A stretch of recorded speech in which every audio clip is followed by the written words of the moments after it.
Hello everyone, my name is the Lego Kid 2003, and today we're playing Genshin Impact, because, my original plan was to stream Poppy Playtime, but, after, after the Undertale stream, earlier today, Steam just kind of clocked out.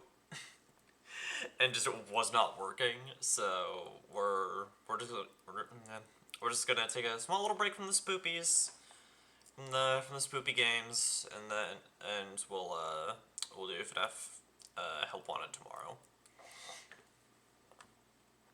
That is the currently active plan that we have going on. In the last episode, we had a slight run-in with Rear. Columbina saved us again.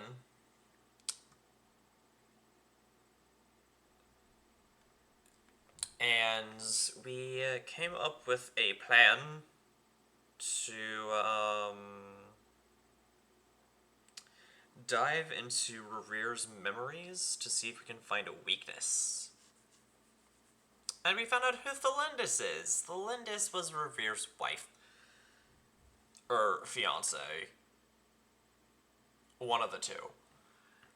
Anyways.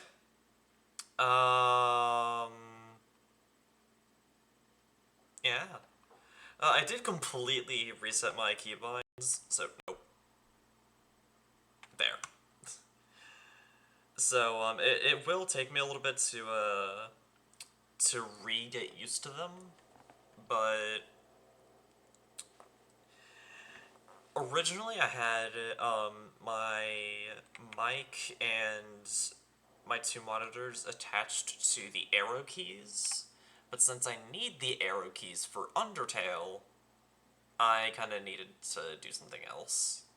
So, yeah, we figured out new stuff, we're good. We figured out new keybinds to use for the screens and the microphone and all that wonderfulness. Anyways, oh yeah, also I'm wearing the gray crop for the first time in like a year. Oh my gosh. I just got through Stygian Onslaught, so return to the secret base, discuss next steps. Got it. Also, we are playing as my mannequin, otherwise known to the world as Yao Shao, and the team that I put together for him. So, yay.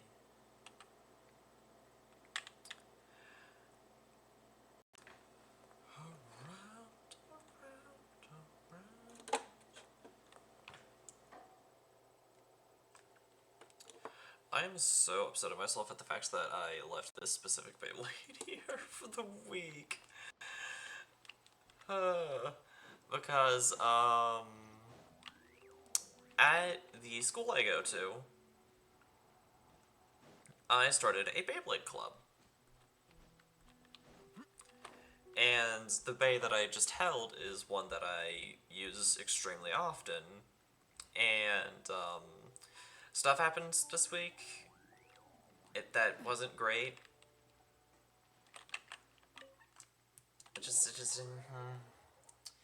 Bad things happened, so I had to stay here for a bit.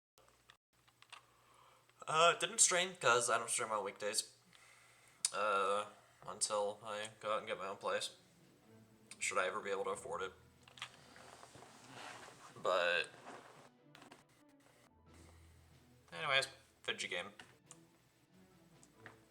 It's a relief to see you all made it back in one piece. Hi, Varka. Feels like there's quite a few people missing. Where's Flint's and the others? And what about Nipper? I returned ahead of them. Flint is helping Ino and Anefa to set up the decoys and buy us some time. As for Miss Neffer... Boss is still wrapping things up on her end. She sent us back to fill you all in on the top secret intel we've been gathering. I Nice. see. Then let's get right into it.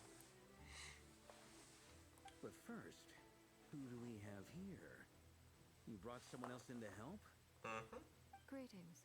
I was invited here to help as a longtime Tea Party companion of Columbina's.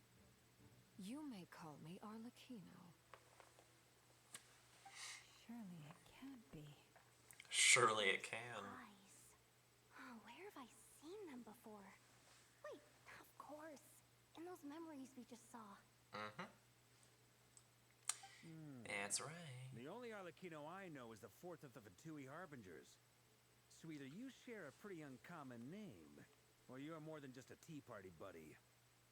You are wrong, Grandmaster. A man from Mondstadt living all the way out here in Nodcry, and yet the people and affairs of Snezhnaya seem to hold a special place in your heart. Oh, the feeling's mutual. Sounds like you know all about who I am, too. A Fatui Harbinger. Mm-hmm. The atmosphere in here just got really tense. You can't just start trusting Fatui Harbingers, even at a time like this. Yeah. I must admit, though, I'm a little curious. Seeing as the moon goddess no longer belongs to the Fatui, what makes you so willing to put your neck on the line here? Nor does Nodcry belong to Mondstadt, Mr. Varka. Yet still, you're fighting for it all the same. She got you there. Things don't always have to have a tangible payoff. Sometimes, stopping things from spiraling out of control is a higher priority than chasing the spoils of victory. Of course, I can't say there's nothing in it for me at all. But that's between Columbina and myself. Arlecchino was instrumental in helping us save the whole of Fontaine. I'm confident we can trust her. Forgive me. I don't mean to doubt you. It's just that the Fatui really have been the source of many of our troubles. Yeah. We have our own way of doing things here in Nodcry. But ever Ow. since they arrived, the Fatui have treated us with nothing but hostility. I know there's been a lot of bad blood between us in the past. I've done my utmost to avoid friction whenever I could. But sometimes fundamental conflicts of interest simply can't be settled amicably. Sadly. That's why I'm here solely in a personal capacity. This has nothing to do with the Fatui. Oh, okay. As a gesture of good faith, I'll be frank. I can help Columbina track down the iridescent moon's marrow, which will help her restore more of her power. Anyway, what else is on the agenda? Let's begin. She Just says getting down to think business, and dang. completely skips over the details. Looks like she doesn't want to give away too many secrets after all. Yeah. But she clearly wants to change the subject. It'd be awkward if I tried to bring it up again now. I guess we'll just have to go along with it. She's the fourth of the Fatui Harbingers after all. One look and you can tell she's not someone you'd want to mess with. Hey, you're right.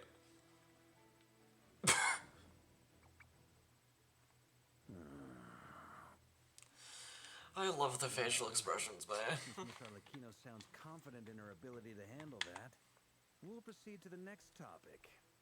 Yehoda, time to share that top secret intel.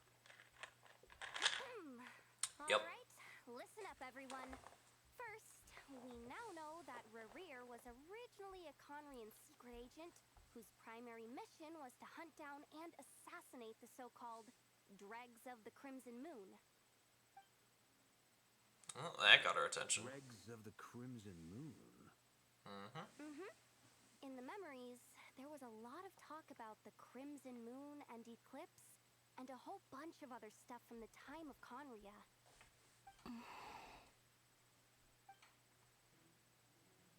To my knowledge, those were the names of two different Conrian dynasties.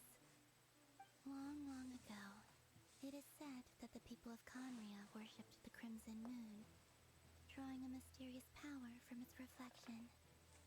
But one day, a coup saw the Crimson Moon eclipsed, hence the name of the new dynasty that replaced it, and how it became the new emblem of Conria. Still, Long after the Crimson Moon dynasty had fallen, the last ruler of the Eclipse dynasty, the Vinster King, still coveted the secrets it left behind. So, he sent the Rehir of Solnari to secretly hunt down the Crimson Moon's few remaining followers.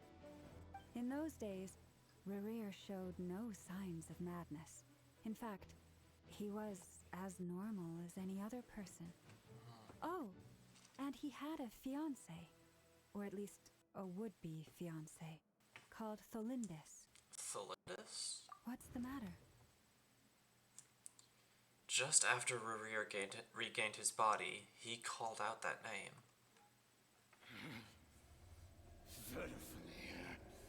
Granddaughter.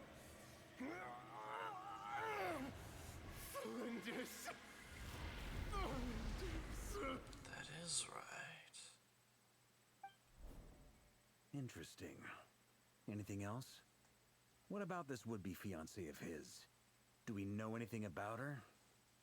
Well, she was a researcher at the Universitas Magistrorum, but it felt like she was hiding some kind of secret. Oh, and one more thing. For some reason, Rerir's fragment also contains some of Tholindis' memories, though only a very small portion. Well, no shortage of potential leads, I'll give you that. In any case, it sounds like we can conclude that while Tholindis was still around, Rerir appeared to be lucid and quite normal. Yep. Tholindis, it seems, must have been the one thing in this world that he couldn't let go of. Tell me, though, were these pure-blood Conorians we're talking about here? Why do you need to know that? Hold on. If she was a pure-blood Conrian... The Curse of Immortality. She might still be alive. Oh yeah! Just like how it was with the captain. Andine's left. If we could somehow find her, do you think there's any chance Rerir might regain some of his sanity? Possibly? It's possible, but it would take a miracle. We can't pin all our hopes on that. That merchant who Nefer knows, Dori Sangama Bay. Maybe we could hire her to look into it. Alright Your then. wallet would cry if you Let's tried. keep working in our separate teams. Traveler, Paimon, Kutar, and Miss Arlecchino will go look for the iridescent moon's marrow. As for the others, On the way over here, I noticed that the Wild Hunt monsters had grown even more frenzied in their search for Kutar. At this rate, the people living here will be in grave danger too. So I'm thinking of gathering together some of our followers to go wipe them out. I'll head back to the curatorium and meet up with the boss. Gotcha. feels good knowing we've all got something to be getting on with. Yeah, let's do this. Given that the Wild Hunt has been a lot more active lately, the Lightkeepers have likely begun their own operations too. If that is the case, someone will need to pass the news on to Flint's. I'll hold the fort for now, then discuss our next move with Flint's, Ino, and Anefa when they get back. All right then. Well, the clock's ticking. If that's everything, we'll be on our way. We'd better get moving too. We'll try to buy you as much time as we can. Relax. Just do your thing. Now, I decided to call in some backup since things are getting so hairy. Our reinforcements should be here any minute now. Yay. Stay safe, everyone. Dismissed.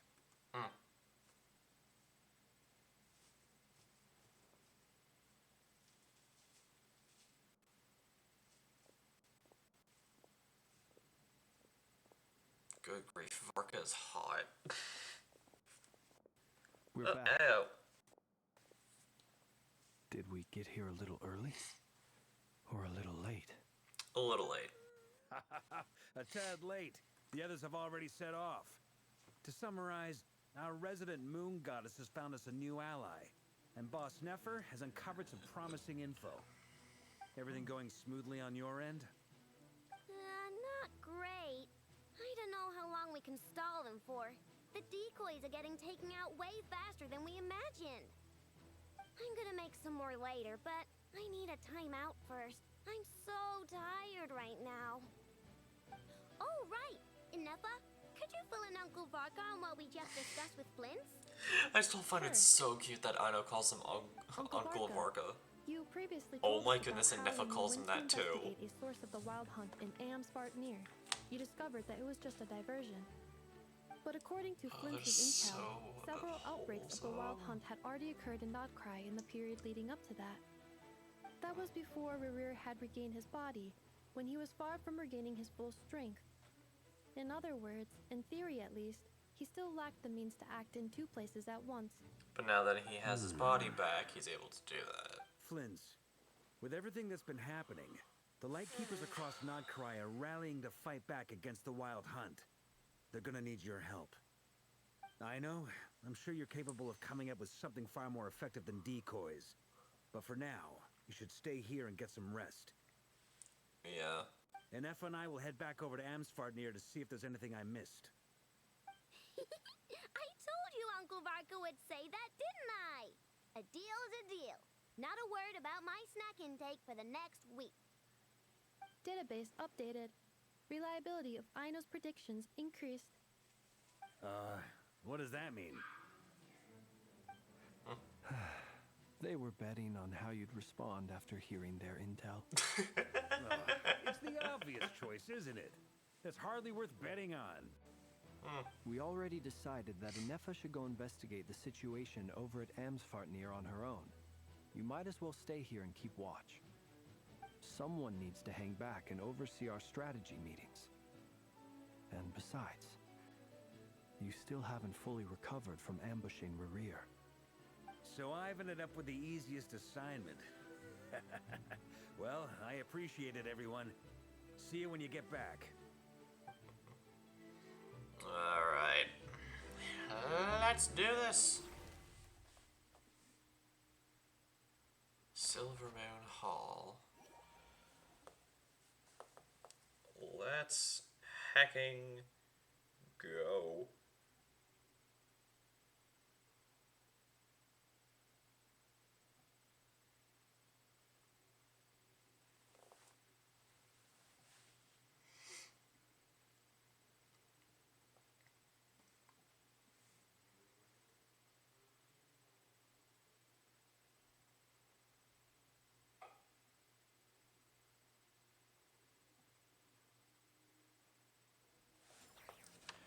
Yeah, we're actually playing as Yao Xiao! Yay! You're so low health.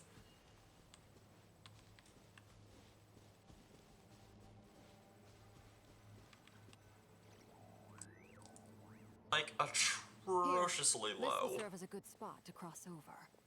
Crossover. Hold up a second. Since you brought us all this way, would you mind telling us what you've got planned? Yeah, that would be We helpful. still haven't got the slightest idea what's going on here. And if even Columbina doesn't know where the iridescent moon's marrow is, how do you? Simple. Because I am an inheritor of the royal bloodline of the Crimson Moon. And one of the last surviving embers of the Two Worlds Flames. Oh. Are you serious? Isn't you're a descendant of that Crimson Moon dynasty we were just talking about? Yeah. The one from ancient Conria? Your surprise is understandable. I was also taken aback when I first She's learned. Onrian. But the more I thought about it, the more I realized the signs had been there all along. Which means When I that was as far young, I discovered I could wield a very 100% special kind of aware, fire. we now have Force two that playable bled Conrians. through my veins and smoldered away inside Her? my nerves. And Kaya. What's more, whenever I experienced strong bursts of emotion or drew too deeply on this power, it was like some kind of presence within the fire would begin to gnaw away at me, consuming me from the inside out. Your hand. Exactly. That is why my hands are like this too. At first I saw it only as a curse, but once I became a harbinger, the jester apprised me of the truth. Together with my own investigations over the past few years, there are several things that I have gradually come to understand. Like... For instance, take the so-called Crimson Moon. In truth, it is nothing more than the shattered remnants of the iridescent moon, fused with the abyss to prolong its lifespan. Oh. Since this blood flame was bestowed upon me by the Crimson Moon, it is a fusion of the iridescent moon's former power and the corruption of the abyss. Oh. You all understand the nature of the abyss well enough. I draw upon its power, and in return, it hungers for my soul. This strange blackness is the mark of corruption it has left behind. If I recall correctly, Scary. you once told me that if the corruption ever made it to your heart, you'd become a completely different person. Yes, and that's the reason I'm always careful not to push my power too far. It's essentially a never-ending tug of war. Oh, sounds intense. Anyway, the rest of my story can wait. Is there anything else about the Crimson Moon or the Iridescent Moon that you're unclear about? Not entirely. Paimon has a question. So, the crimson moon that the Karians used to worship was actually the iridescent moon, right? Which was one of the three moon sisters. Does that mean that the Karians were to the crimson moon as the frost moon scions are to the frost moon? So much of that history has been lost. We have no way of knowing exactly what they were like. But I would suspect that the Conrians weren't as devout in their moon worship as it might appear. The iridescent moon's remains simply served as their link to the abyss. Later on, perhaps someone discovered a way to make direct contact with the abyss. Or maybe there was some kind of ideological divide. Either way, a dissenting faction staged a coup and drove out the royal heirs of the Crimson Moon dynasty. Still, even with the dark sun looming high overhead, the Crimson Moon's glow never truly faded. If you want living proof, it's standing right before you. The first time we met, I sensed something familiar in your presence. When I looked at you, I felt I could see that mysterious red moon in the corner of my eye. In your flames, I saw its broken image, surrounded by a strange black aura. Well, I appreciate that you kept it to yourself.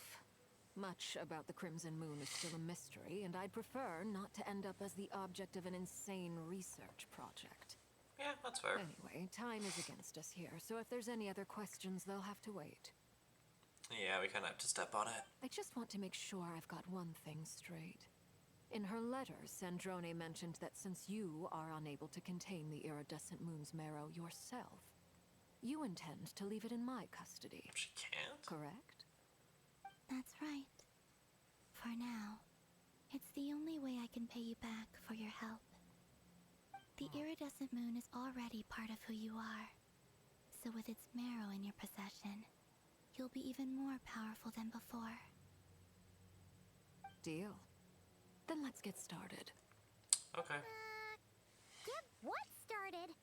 What does this place have to do with the crimson moon? I guess we're about to find out. When I first became a harbinger, the jester gave me a book called Paranhari, also known as Leobranto Innamorato.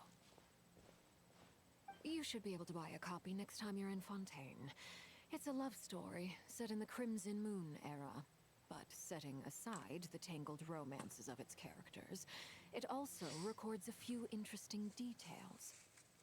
In the Crimson Moon era, or so the story goes, there was an orphanage that received children from beyond the bounds of this world, and subjected them to a peculiar induction ceremony.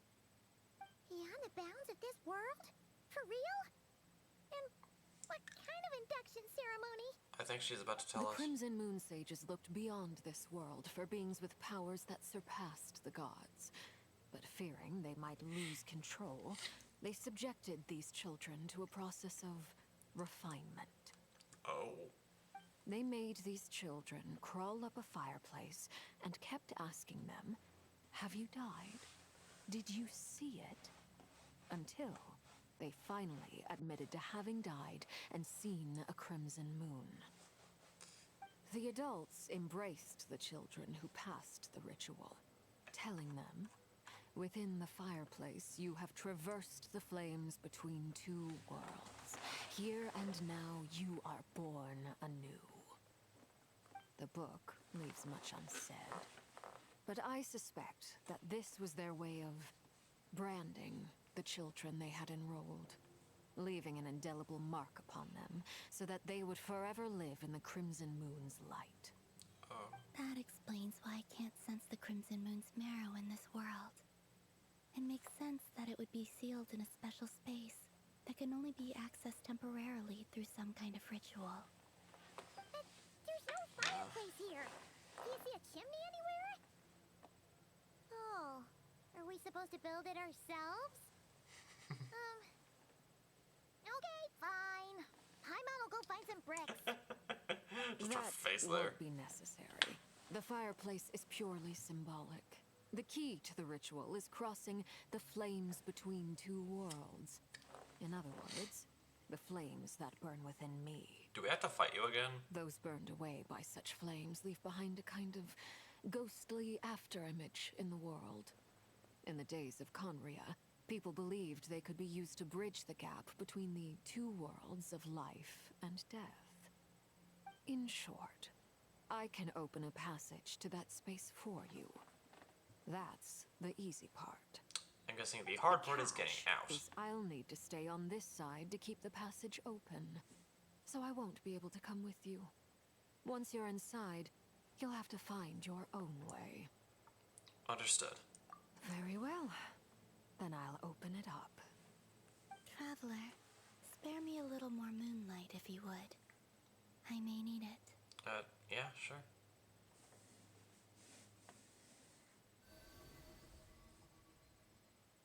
Thank you. I feel like I've recovered some of my strength now. It should be enough to move us across short distances and confront whatever dangers might await. But probably not enough to where we can actually demo you as a playable character. We're gonna have to wait an update or two for that. Mistress of the seven hues of ages past, great mother of the present, crimson-clad sovereign of the two realms, by fire severed, by fire renewed, I offer myself now and beseech your consent.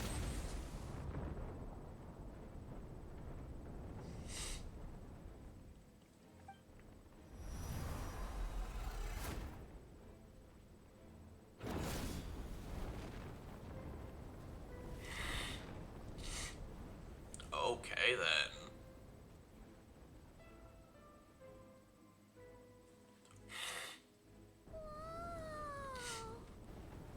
That's really cool.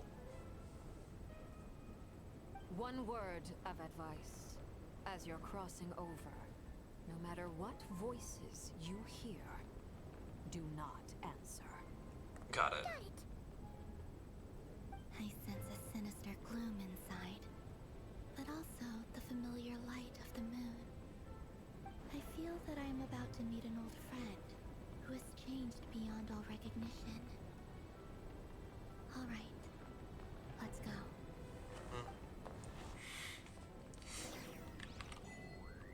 Only embers remain.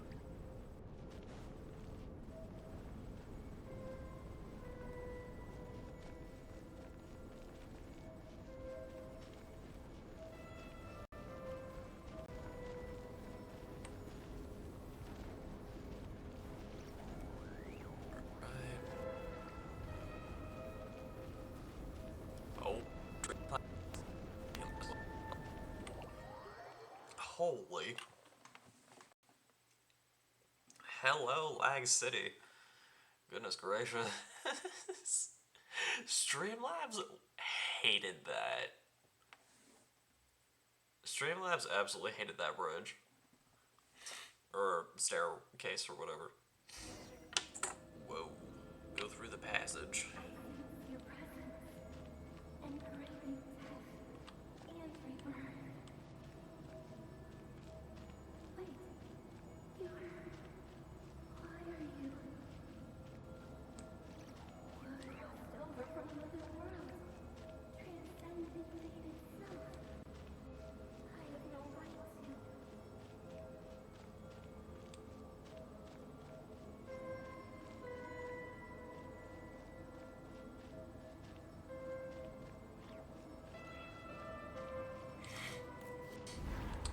wonders what would happen if we just started walking backwards. Would Arlecchino get mad at us? Look up at the sky! A red moon! This must be the spot, right? I'd wager so. Is that the abyss? It's practically filled the entire place. What now? What a tragic sight. Fragments of your broken body, seized by the abyss, and hung up aloft like mummified remains. Iridescent moon. Was this truly what you wished for? Looks like there's only one way through here. Careful. There's something spooky about this place. Feels like something is lurking in the fog. Probably the abyss. Paimon's right behind you. Whatever you do, don't run up without her. Sure. Proceed By deeper. the way, Dina, didn't you tell us that the iridescent moon had shattered into pieces? The moon up there looks pretty whole to Paimon.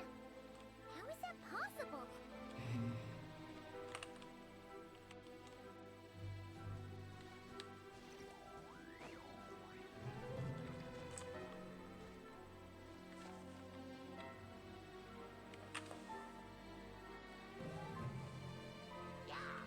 Oh, well, I got spotted.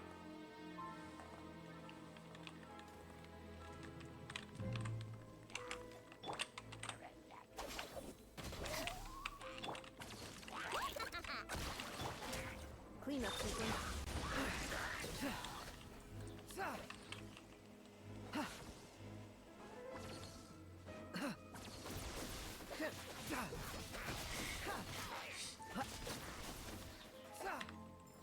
Okay, there.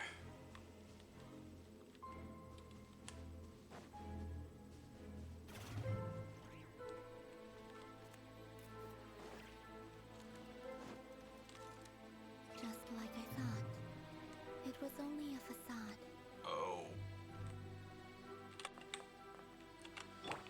That's concerning.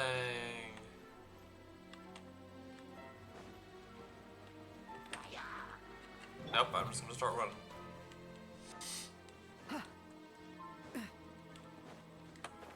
You can't follow me here.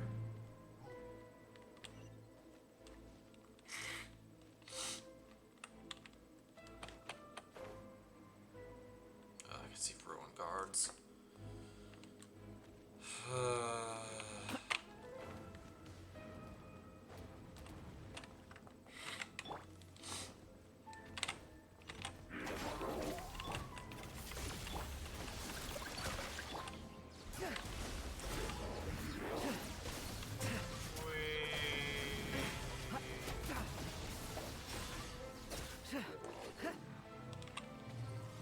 Boom. Oh, no drops. That's a shame.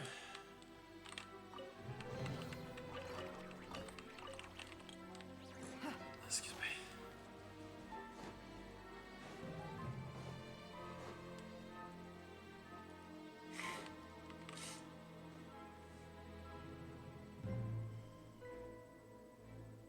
Huh? So the iridescent moon's marrow's up there in the sky? For real? That's way too high. There's no way we'll be able to reach it. No. I'm not sensing anything up there. It's coming from under the mountain. Oh. Let's see. Ah! There's some kind of weird shadow over the water. Wait, see that? Looks like a mechanism of some sort. Let's check it out. Yeah. Let's do it.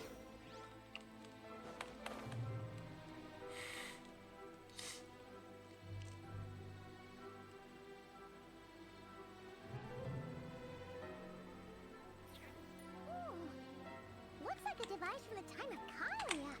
Maybe people once came here to study the Crimson Moon's domain, and they left this behind. Oh, Possibly. if we can activate it, we might find some clues.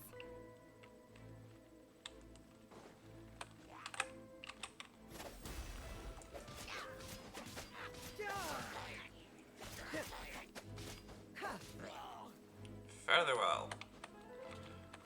Oh my gosh. Well, there I go. Okay, can I... No, I literally just have to follow the hill trail.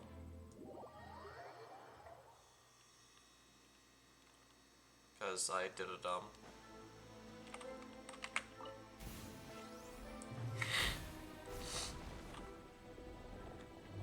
Nice. Alright, we just gotta do that 2 more times, I guess.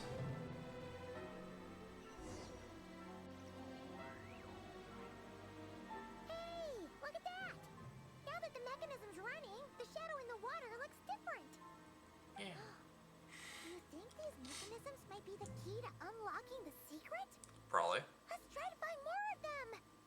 Thalindus, we'll leave the rest of the research in your hands. We'll be heading back now. I hope this isn't ruining date night. Ugh. Mind your own business. Just leave me some snacks on the table.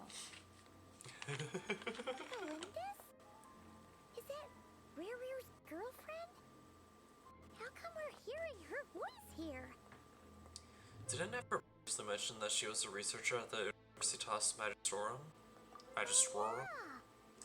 So, do you think she was studying this strange space all along? Likely. The Abyss has made this space extremely unstable. Maybe that's why some of the things she said and did were preserved here. Like echoes. Or after images. Maybe. Whenever I see this view, it takes me back to a poem from my childhood. Waning moon, oh lifeless damsel, weeping on the mountain crest. Excuse me. Mourning still in wistful tone, her fragile soul now laid to rest. For me, of all people, to be here investigating the mysteries of the Crimson Moon space. Is it a coincidence? Or something more?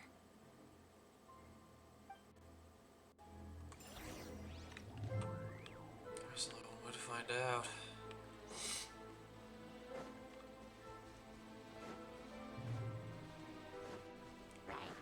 And that is ignore all the M&As.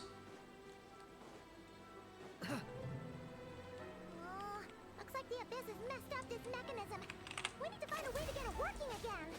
Let's see if there are any other devices nearby.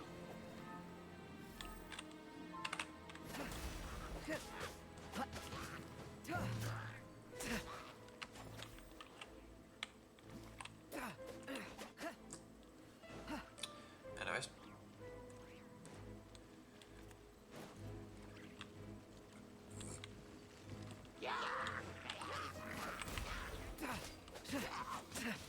Let's beat these guys up. Quick.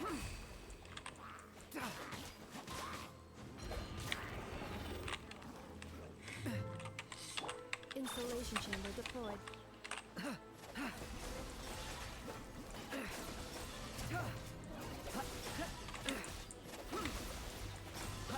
Yay. Anyways.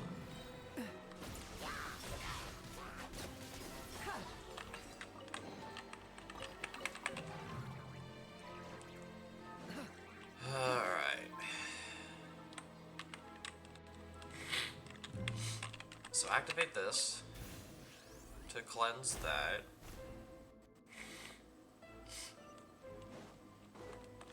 And then activate this.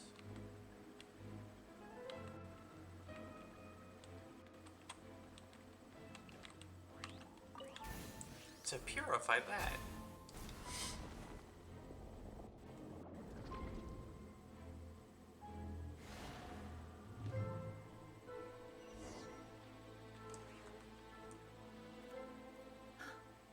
I see. So the moon marrow, or rather the power of the 3 moons, is the key to unlocking.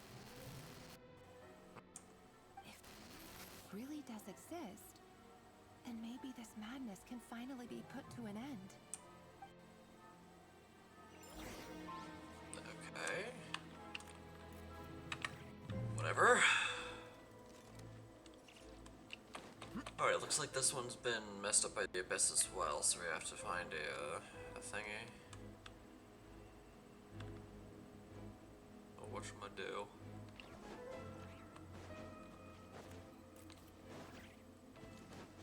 The corruption here looks a little, oh boy.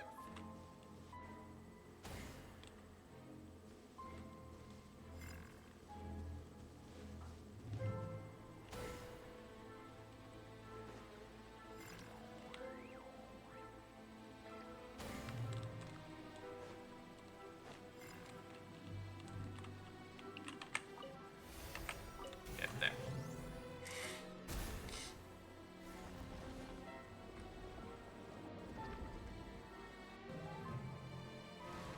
Yay, we did it!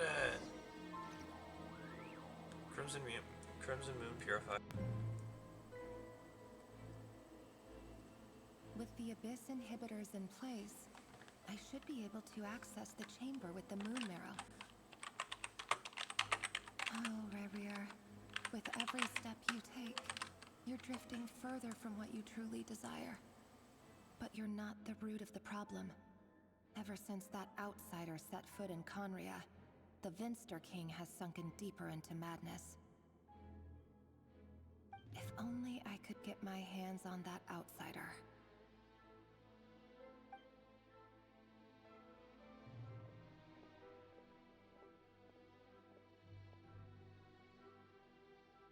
Hey look! The moon's reflection is back to normal!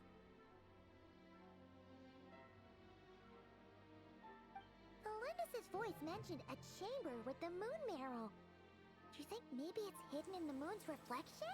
I'd wager so. It must be. For within it, I sense the fragile aura of a dying soul. That's There's no morbid. time to lose! Let's go! Yeah. Let's go.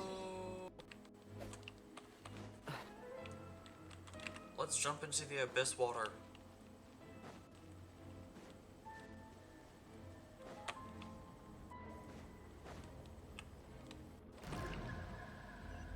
Oh my gosh.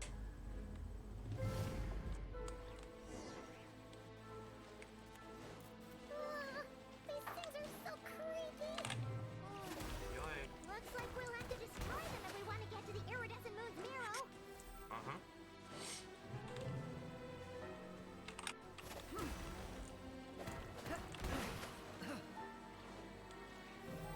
That must be the iridescent moon's mirror! Oh, we'll need to destroy these things before we can reach it! Yep. Really quickly.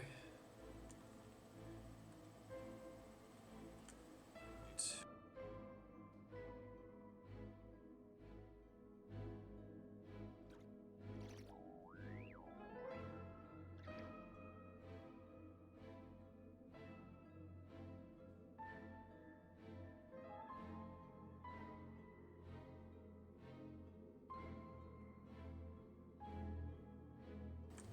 Sorry, my boyfriend just informed me that he's trick-treating, and I just wanted to ask him if just wanted to ask him about his costume.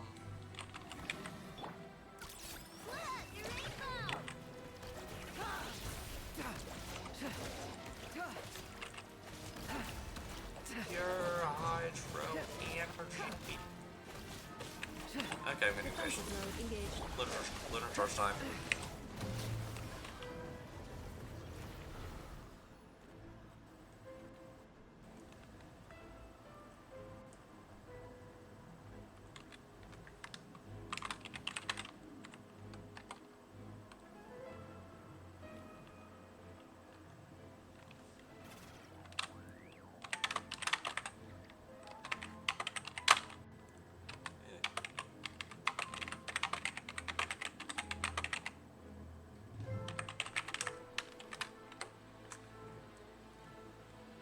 Anyways, oh shoot, something in this server.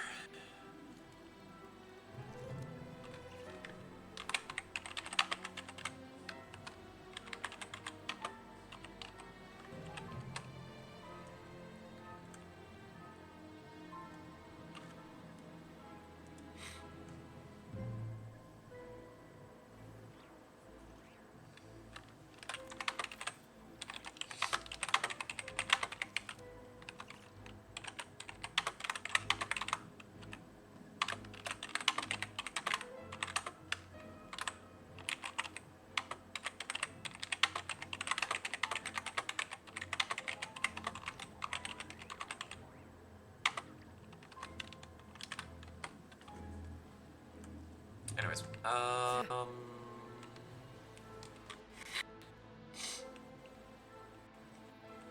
okay, next question. There. Can I climb these? Doesn't seem like I can. Either that, or I'm missing a very obvious solution. And I'm a butt. Despite my boyfriend's insistence that I do have the brain cells, I really don't. Oh, right. Well, this just proves it. I literally could have just gone up here.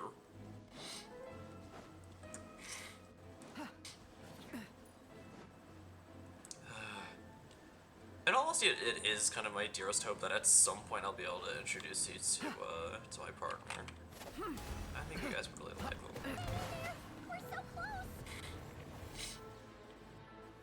They're honestly really sweet. Really kind. Like, they're incredibly sweet, incredibly kind.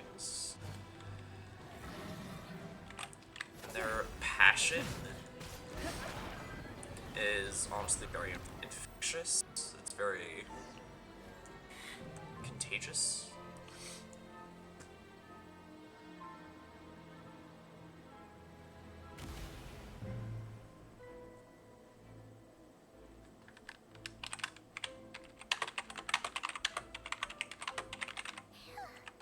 I finally did it!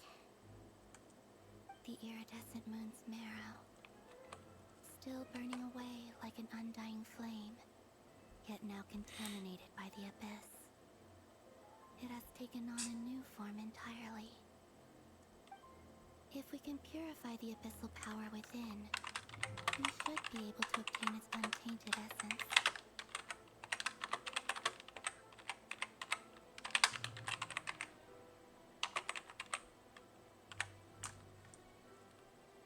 Let's just make sure I put that down correctly.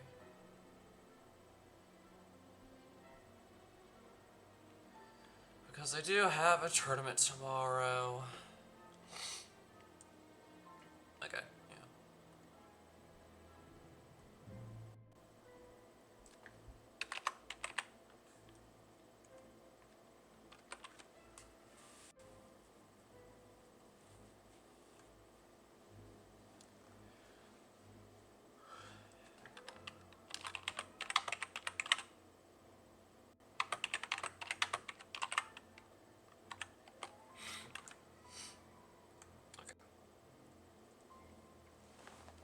Leave it to me.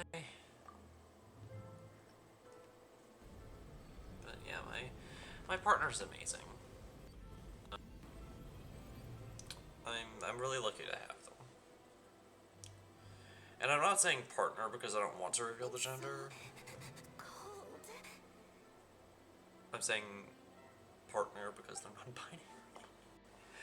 And I know they're okay with me calling them my boyfriends, but I kind of swap back and forth with the Huh? Are you talking to us? labels. At long last, I can see you once more. Our fates have crossed, and I am finally free. They're great. They're very funny, I'm very sorry. goofy. I lied to you. Even knowing what was to come, I still couldn't let go of the fear in my heart as death drew near. The moment the moon shattered, my body began to split apart piece by piece. Like I was being cut into pieces by 1,000 blunt blades. My thoughts scattered as the cold crept in. But I could not bear to fade away like that. Tell me, what was it that brought you to us all that time ago? If only I had possessed your courage, then I might have been spared this torment more painful than death. You look so puzzled. That's how I felt too when I first saw you. But trust me when I say that everything happens for a reason.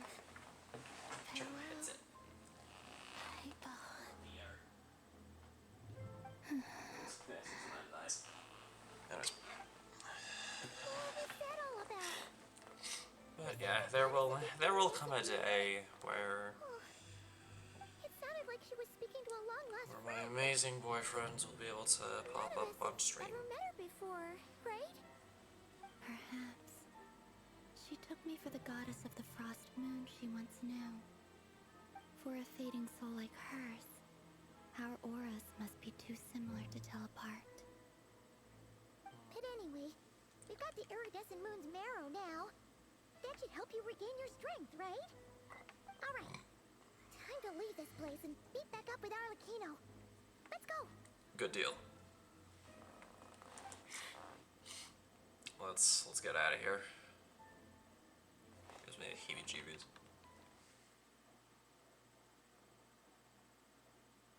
Eh? That's odd. This place looks different than when we came in. Waning moon, Huh? oh lifeless damsel. Oh. Uh-oh. Oh, the moon's attacking us. The place is collapsing! Yeah, we better hurry. It wants to trap us here. Idiots! The abyss? Now we've taken the moon marrow. All that's left here is a dark will. It will show us no mercy.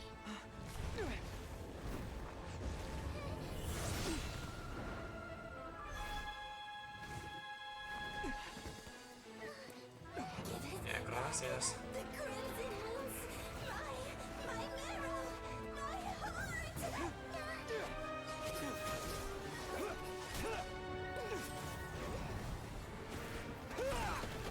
Yeah, Power Geo.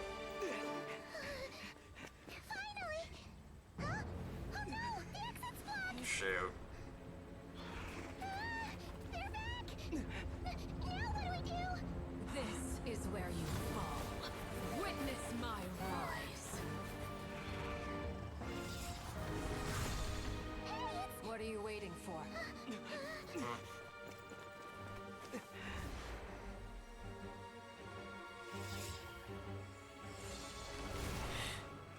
We made it out. Good.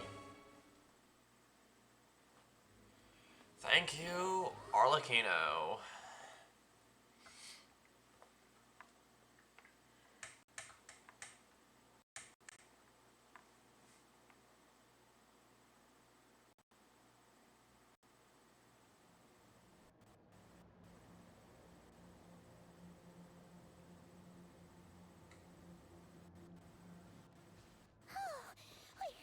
We made it! Was that you, Arlecchino? Did you save us?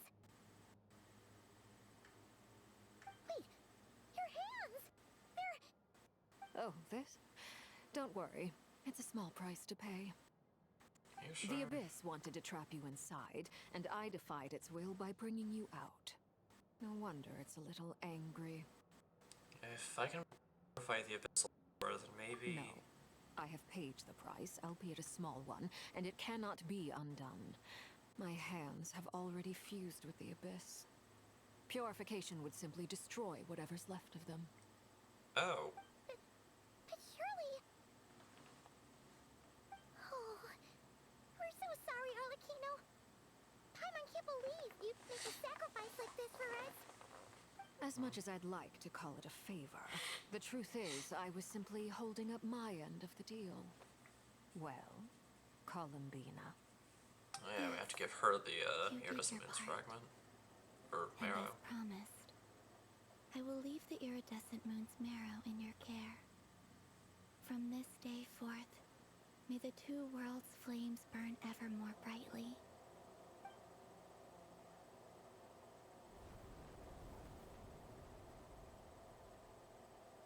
I'll take that as a blessing. Now, Columbina, give me your hand. Accept this moonlight I offer in return.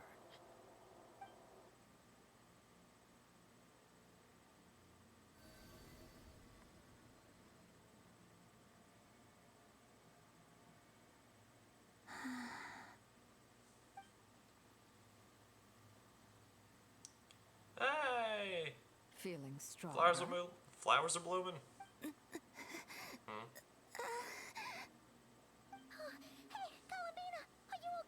You good? I'm fine. Our powers are a little at odds, that's all. Oh. By the Frost Moon's authority alone, wielding the power of the other moons was always going to be a stretch. Still, I think it's fair to say that your strength has returned, at least to the level it was at as Third Harbinger. It's still not enough. There's no way I can hope to challenge Rayrier like this. Oh yeah, that would be a One death more ray of sentence. moonlight, if you would. Please, Columbina, don't push yourself too hard. It's okay. I can take it.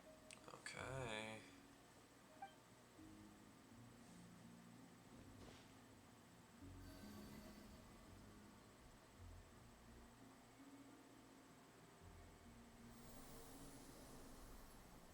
Whoa.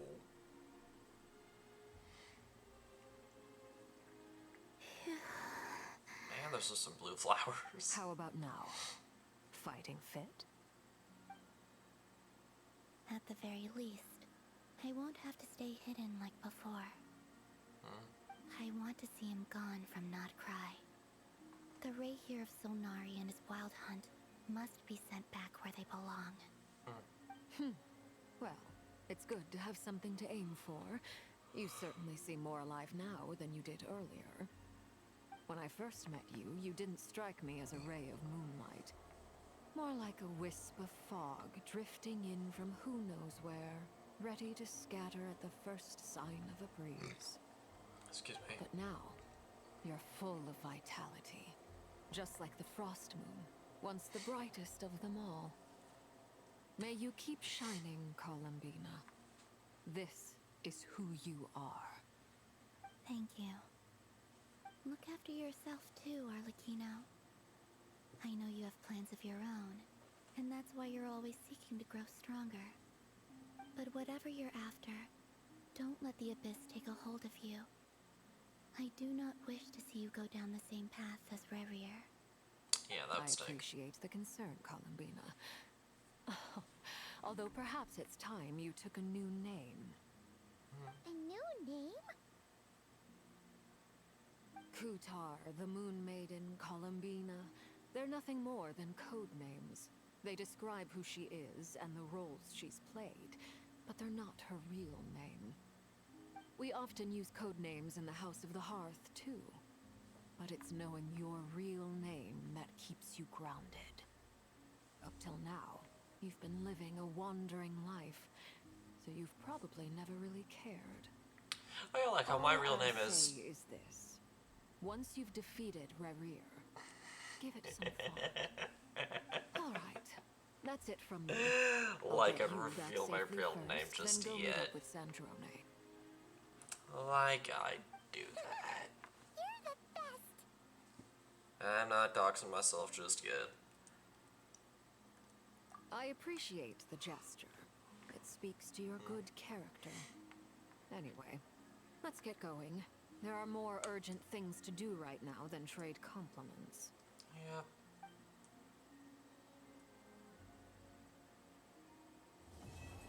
Oh, that was Act 3. Alright. Well, I guess let's leap right into Act 4. We'll probably be squaring up against Revrier. Rar, rar. Rar, rar, rar. Rar, rar, rar, rar, rar. The Ray Hero Solnari, one of the 5 sinners of Kagria.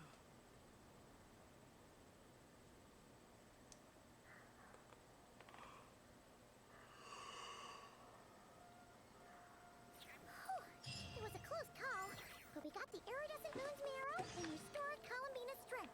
That's all that matters.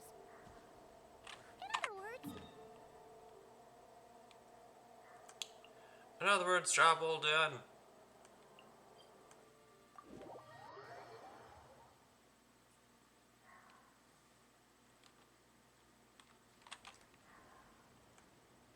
Oh, right.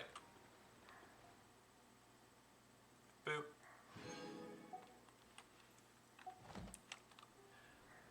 let's do like one cheeky little poll. Just one.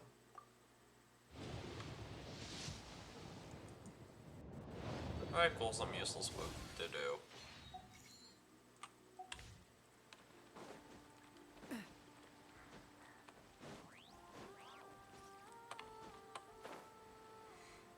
Okay.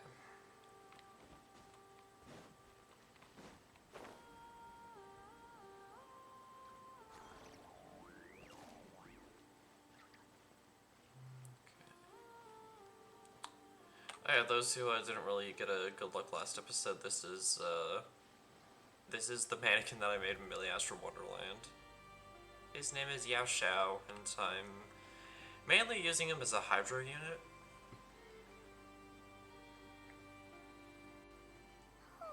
Do you think the others are making good progress? Hope it's all going smoothly. Here's hoping. Hey, look! They made it back as well! Yay! Prince! Rama! How did it all go? Yeah! What's the story? All is well, thank you. Nefer and Yehoda had to stay at the curatorium to wrap things up, so they won't be joining us for now. I ran into Miss Anefa and Miss Aino on the way back. Their work is still in progress, so I suspect they won't be back for a while either. You seem rather cheerful today, Mr. Flintz. I certainly am. I achieved what I set out to do and came away with more than I bargained for. More than you bargained for?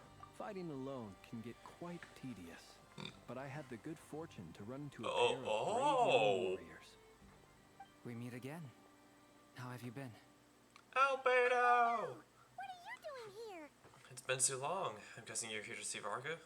That would be a natural assumption to make. It's also Probably the correct one.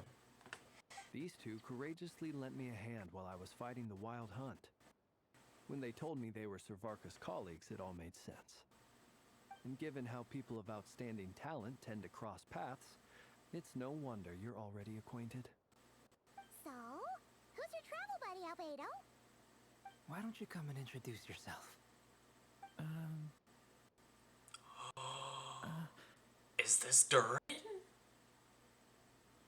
It's Durin! A gentleman of few words, I see, and a rather stern countenance. I presumed you were acquainted with him. Is that not the case? Wait, those horns, you must be... It's nice to meet you. Again. We've technically met before. Wait, I love his voice! It's great! You're Mini Durin! It's Durin! That's right. It's me. It's I'm you! glad to see you again. Glad to see you too! By the way, he says it's okay if you drop the mini. Yeah, especially since he's not really so many I'm anymore. not as mini as I used to be. No. Interesting, isn't it? The first step towards blending into human society appears to be reflecting on whether one's name really reflects who they are. Wow! You look so different! In a good way, of course. It's great to see you looking so healthy. Thank you, Paimon. And although you're as mini as ever, I understand that diminutives don't always convey endearment. Yeah. I'll be sure to simply call you Paimon as a sign of my great respect for you. Okay, I know that quite a few of you guys are going to disagree with me on this. From now on, you may refer to her as your esteemed guide, Paimon. Like, I'm just hearing Durin's voice, and all I can think of is just a really nasally Wanderer, or like a really nasally Scaramouche. Like, I don't mean that as an insult to the VA. The VA is doing a wonderful job. It's just like the general cadence of the way that Durin is speaking is reminding me of Wanderer. Like just a little bit. I might be crazy. I might be going insane with going along this train of thought. But his voice does remind me of Wanderer if it was a little bit more nasally and set at a higher pitch, if that makes any sense. I actually think a diminutive is Personally, warranted. I think our little Paimon is the perfect size. When people call her Little Paimon, It's just because she's so adorable that they can't help themselves.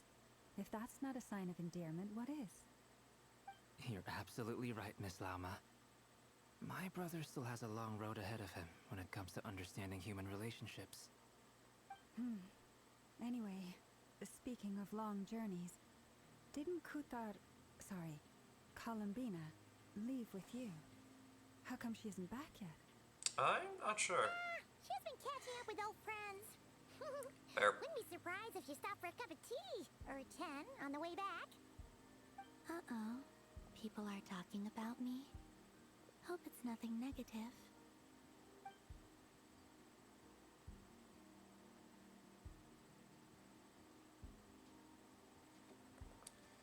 Yeah, it definitely seems like she's a lot more...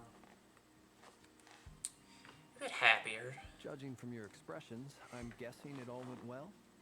I imagine It's so. getting crowded here. I'll go grab some chairs. No need. This is a job for an alchemist. I'll whip some up momentarily. Thank you for your hospitality, ladies and gentlemen, but I was merely escorting my friends back. I'll be meeting Sandrone shortly, as we still have some things to discuss. It's been a pleasure, everyone. But this is where I'll say goodbye. We really appreciate your help.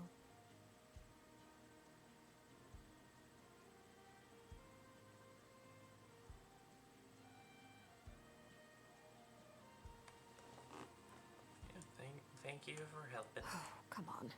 Spare the formalities. No. I'm just glad I could help out some true friends. Yay. I understand. Well, bye for now, Harlequino.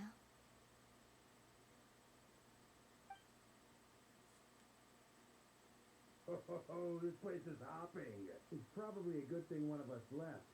Otherwise, we might not fit all these people in. Are you saying we're about to run out of chairs? Ah, boy. As a matter of fact, I am. Come on in and see for yourself. Ah, boy. Analogy for Faded Moonlight. Quest begin. Here we go.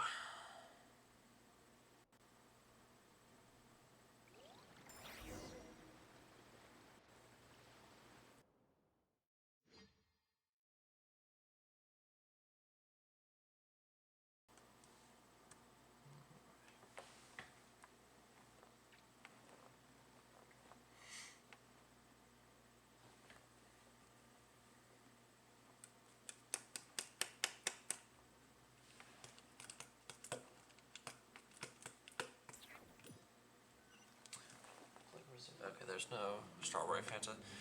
I just realized that drinking strawberry Fanta would be super on theme for today. But, no.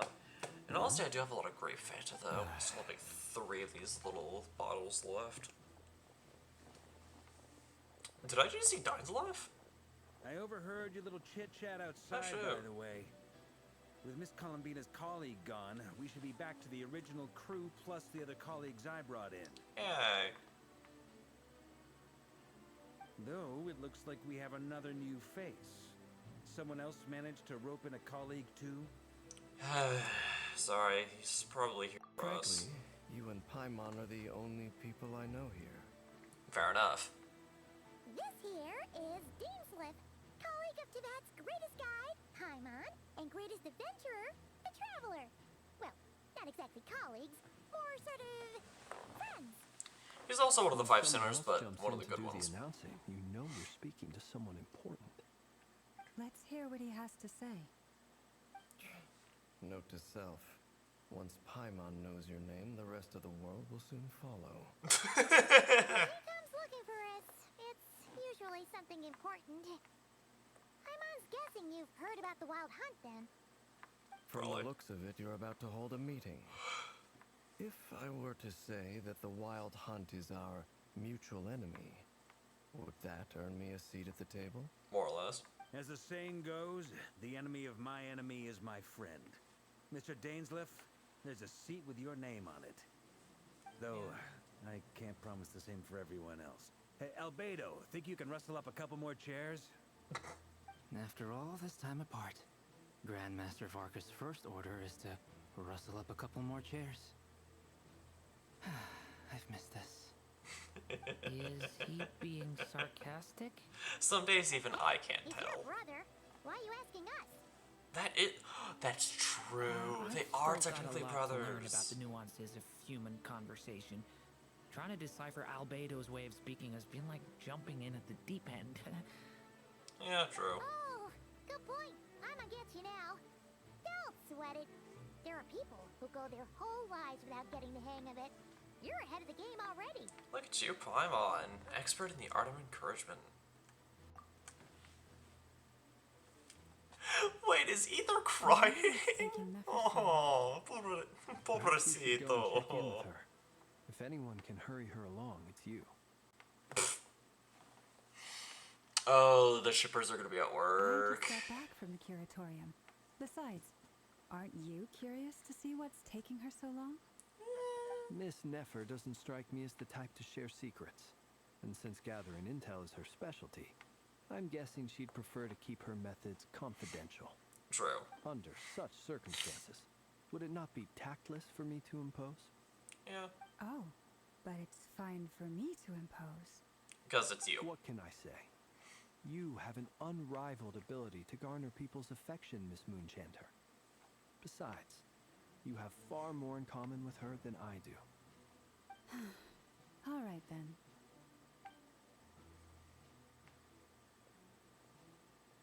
Impressive. She barely fought back at all. I admire your powers of persuasion, my friend. As I'm sure Miss Lauma will realize soon enough, the trick in life is to always pitch in with other people's responsibilities so that you can be selective with your own. Oh. Another trick is to simply hide in the background. Fair enough. Spoken like a true sage. Anyway, looks like we've got some time to kill before the meeting. Let's take a little breather, folks. Feel free to chat amongst yourselves. We'll get down to business once the other two arrive. Fare thee well. Anyways. All told. Chat with everyone while they're waiting.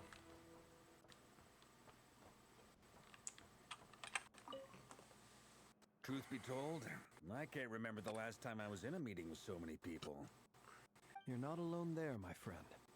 The Lightkeepers also struggle to bring everyone together for a serious discussion.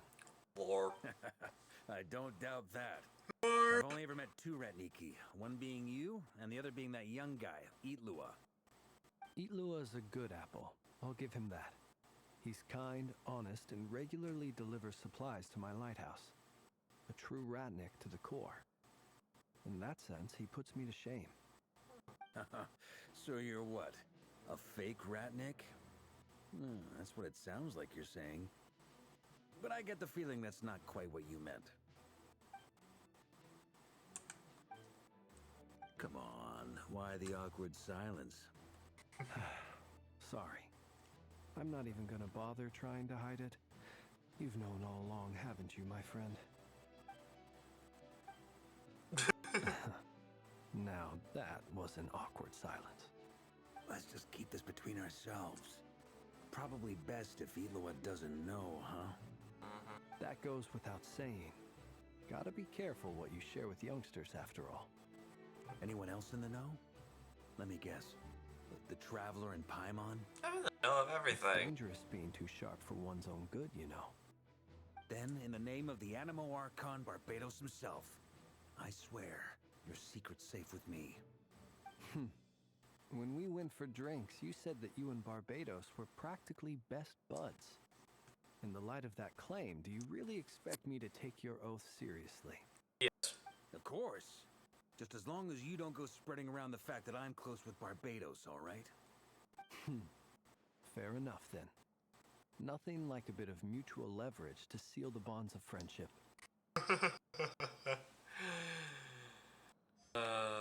This is such a good Archon quest. Okay. Hi, dude. Is there something you'd like to say to me? First of all, hi.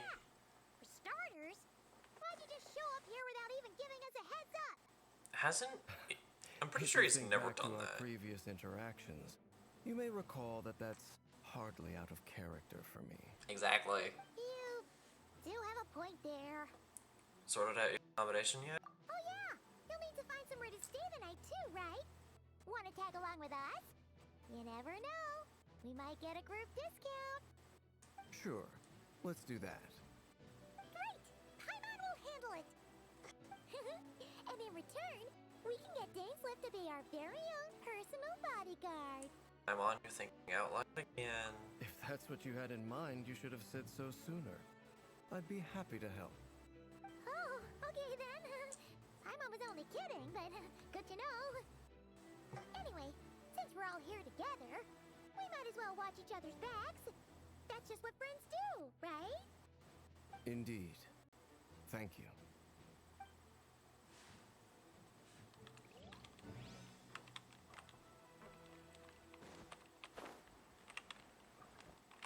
Oh, and then Albedo, Durin, and Columbina. You're both awfully quiet. Why don't I start us off with an icebreaker? Much obliged. Have either of you ever had your portrait painted? If not, I'd be glad to help. Oh, if I was lovely a idea. few steps You forward. know how to paint then? I dabble occasionally. He's an excellent painter. Tables, chairs, people, dragons, you name it. He'll paint it for you. I'm flattered. If I ever get the chance, I'd like to give it a try myself. I'll bear that in mind. Anyway, how about you, Durin? What sort of portrait would you prefer? I can see the Pyrovision. Oh, I'd be fine with anything. Whatever style feels best to you. Very well. Then I'll play it by ear. You can replicate any style I want? I can try. If you show me a sample, I'll do my best to match it. Thank you. In that case, I'll dig up some reference material for you.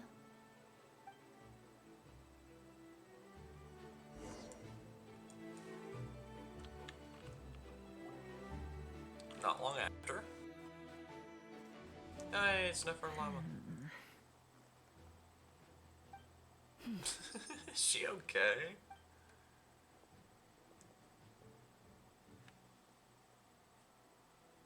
Ah, Miss Nefer. You made it after all. But what about Yehoda? I'm here to give you an update on how things are going on our end. Once this is over, I'll be heading straight back to continue my work. I left Yehoda back at the curatorium to watch over things while I'm gone. Fair. So much for just this once. Not so loud! We're on a roll here. What if she remembers and suddenly decides to back out? Did you say something, Mr. Varka? Huh? I didn't say anything. Right, Flints? Must have been a frog. They get so noisy around here at nighttime. It's like they're putting on a concert in the background. Anyway, before we begin, there's a few introductions to make. Let me start by saying that it's an honor to be speaking before so many distinguished colleagues and collaborators. First up, we have Miss Lauma. As Moon Chanter, she's the leader of the Frost Moon Scions, a local religious community in Nodcry. Then there's Miss Nefer, boss of the Curatorium of Secrets, an intel gatherer extraordinaire. Nefer is leading the investigation into Rerer's background, assisted by Yehoda and Lauma. From the little I've heard, they're making some great progress. Over here, we have Mr. Flintz, a ratnik and guardian of the abandoned lighthouse. In our last operation, he courageously distracted the Wild Hunt to buy time for the rest of us. For those of you who've never met, this is Mr. Albedo, a renowned alchemist and captain of the Knights of Favonius investigation team. By his side is a new face for us all, myself included, Mr. Durin, who has come to lend his aid. Mr. Durin. Next up, we have the Moon Maiden and former Fatui Harbinger, Miss Columbina. Then we have the Traveler, who's earned more titles than I could possibly hope to list out, so I'll spare you the rundown. And Paimon, the ultimate travel companion and quite possibly the best guide in all of Tevat. Wow! That's a lot of people! Great turnout! Miss Neffer, it looks like you might have another job coming your way. So, congratulations on the booming business, I guess. You think I haven't got enough on my hands as it is?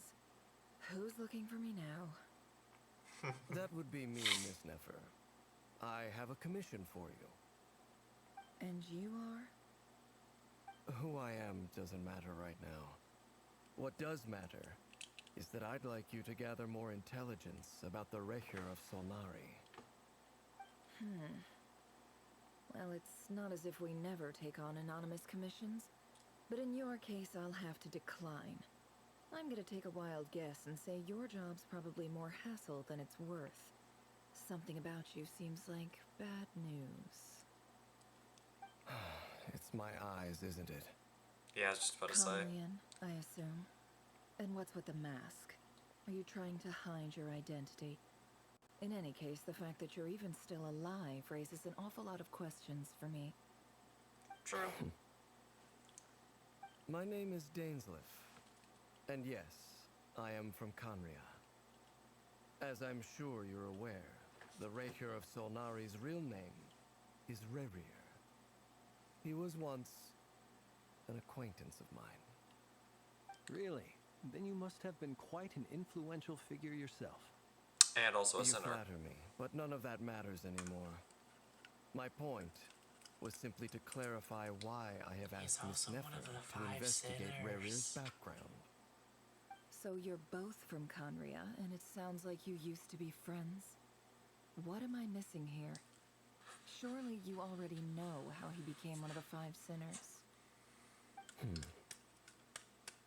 I'll tell you everything I know.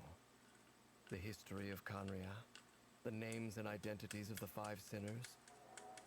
I remember it all like it was yesterday. I have never spoken openly of this before. But the truth was exactly as people say. The Five Sinners were each driven by their own desires, and it was by playing upon these that the Abyss tempted them to their fall, tearing Conria apart in the process. The visionary, Vedifenir, who wished to foretell the future. The wise, Haroptatir, who sought limitless knowledge. Gold, Rhindaughter, who desired to create life. The foul, Oh, so is he not one of Servalodi, the five? who pursued supreme strength. And last, but not least, Recher of Solnari. Okay, so I misremembered. Dainsleif is not one of the Ravager five of the sinners. Moon. Of the five, Rerir is the only one who remains a mystery to me. He never harbored grand ambitions. So what changed in the space of a single night? How did he come to fall like the others? In other words, you're saying that his change came as a shock to you, and you have no idea what actually happened? That's right. You mentioned how the Abyss tempted them, which led to their fall. But what did that look like in practice? And what other context can you give me about the events of that time? The more detail you can give me, the better. Strangely, now that it comes to it, I hardly know where to begin. The fateful night took place during the era of the Eclipse Dynasty. One day, my elder brother, the visionary, Vedifenir, was summoned to the palace by the Vinster King, only for the king to gouge out his eyes and cast him into the dungeons. Oh. When I came to hear of this, my fury knew no bounds. I gathered together every ally I thought I had, and together we set a night to storm the palace and free Ved. Centuries on, the memories of that night still haunt me like a never-ending nightmare.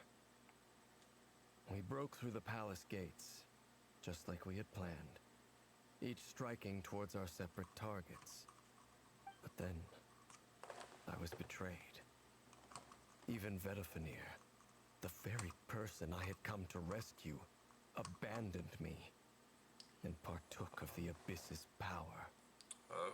So, it's personal after all. Then tell me, Mr. Dainsleif, what price are you willing to pay? You, of all people, must know that nothing comes for free. I cannot say what price would be worthy of such a commission. But know this. Rerir was not always a madman.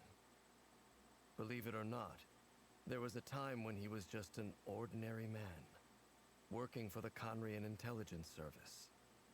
Uncovering the truth of Rerir's past is the only way to unravel this mystery. But before you decide if you will accept my commission, I will tell you more about him. Enough, I hope, to help you plan your next move. Sounds pretty good to me. Feels like we just flagged down a random passerby, only to discover he's actually a master strategist who has a score to settle with our enemy.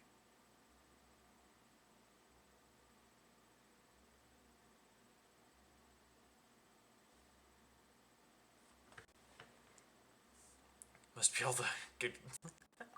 Must be all that good Can I karma I've borrow been your building. halo? It could be useful in the lighthouse. Hey, enough with the wisecracks. Oh, okay. Okay. I got reminded of who he is. He is a former Relax. captain of the Knights It of the was Royal meant to be a Guard who's compliment. hunting the Five If that was a Sinners. little over the top for your liking, I'll make sure to tone it down next time. I'll give your proposal some serious thought. So it's not that he's one of the Five Sinners, he's Let's speak in actively private hunting once the the meeting Five. is over. Before that, there's a few things I'd like to share. Ether voice line. You recount meeting the Knave and how the iridescent moon's marrow was retrieved from the Crimson Moon space. You make it clear that the Knave chose to help you of her by reporting how the hearts of the three moons are finally in your hands. Now that we've united the hearts of the three moons, your power should be greatly enhanced. But it seems like that hasn't happened yet. I believe it will take a little longer. You've done so much for me, so I want to be completely honest with you all. Even though I'm doing a lot better now, the truth is, my recovery will likely be an ongoing process. From the moment I was born, my power has been slowly ebbing away. And that is because Tevat has never accepted me. Even with the moons united as one, it seems my rejection cannot be undone. So far, I have yet to find a solution. It may turn out to be a problem that will plague me until the day I finally leave this place behind. Even so, I will do everything in my power to help you drive out the Ray here of Solnari. As Arlecchino put it, this is not about chasing the spoils of victory. It's just a gesture of heartfelt gratitude. Kutar. She seems a lot more energetic and positive than she did when we first met. Defeating the Ray here of Solnari will be no easy task. While my strength slowly recovers, we'll also need to gather more intel. That would be useful. Naturally. We should take all the help we can get if we hope to defeat him. We've considered several viable plans now, but our choice hinges on the answers to a few key questions. Is it even possible to kill Rerir? No idea. What experiences shaped the person or monster he became? And what's he really after? Given Albedo's expertise in alchemy, I think we should leave him to try and answer the first of these questions. Understood. As for the other two, I'm afraid we'll have to count on you again, Miss Nefer. Believe me when I say it's not my wish to burden you. But right now, relying on your skills is our only option. So you're placing all your hopes on me, huh? We can't thank you enough for agreeing to help us. Honestly, I can hardly believe how lucky we are. You sure have a talent for changing your tune, Miss Moonchanter. Timid like Yehoda one moment, then flinches insincere flattery the next. Ladies, please. I must object to your portrayal of me. That's all. Feel free to keep bickering. Just pretend I'm not here. I almost don't want to leave this room. I'm curious to see how this plays out. Same. I have faith in you, Miss Nefer. Something tells me you'll stand by us until the very end. Oh? And what makes you so sure of that? What if I suddenly decide that my compensation is insufficient? This isn't about the money. I can sense that you've got a deep-seated distaste for Rerir. And knowing you, that alone is motive enough. Look at them getting along so well. Like two peas in a pod. And I'm the one they accuse of insincere flattery. There is no justice. Miss Lauma, you have to understand something. Unlike you, I don't actually enjoy having everyone's hopes on my shoulders. Is that right? Well, maybe the fact that I'm willing to put my hopes in other people says more about me than you. But the fact is, I also trust you. And that's because I know that you're someone we can count on. Anyway, we've got our plan, so let's get moving. Aye, aye. Mr. Dainsleif, let's talk. And Traveler, once we're finished, if you've nothing else planned, I'd like you to come with me. Sure. This whole experience is teaching me a lot. For instance, I now know that when other issues come up in the future, I'll have far more luck getting Lauma to convince Miss Nefer than trying to do it myself. Hate to say it, friend, but that's one of the funniest things I've heard in a while. Why? You think I've got it wrong? Quite the opposite. But what makes it so hilarious is how long it's taken you to realize. Nefer and Dainsleif converse intently for quite some time. From the gravity of their expressions, you can tell how heavily the next stage of the plan weighs upon them both. After that, Albedo ran off with far described as a sample. Lava steps out for a while, loaded up with medicine. She tells you that people ready to get hurt and to be ready to wait patiently for her, intent to see how everyone is working together.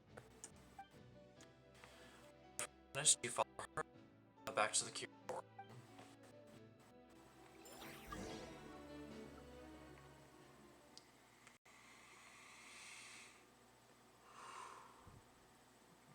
Starting to get tired.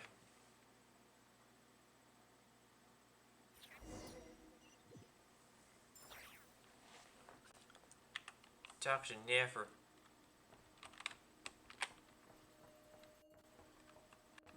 Kitty cat. Okay, open door.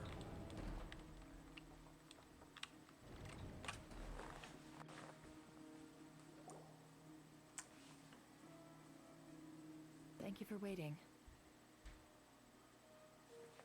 It's okay.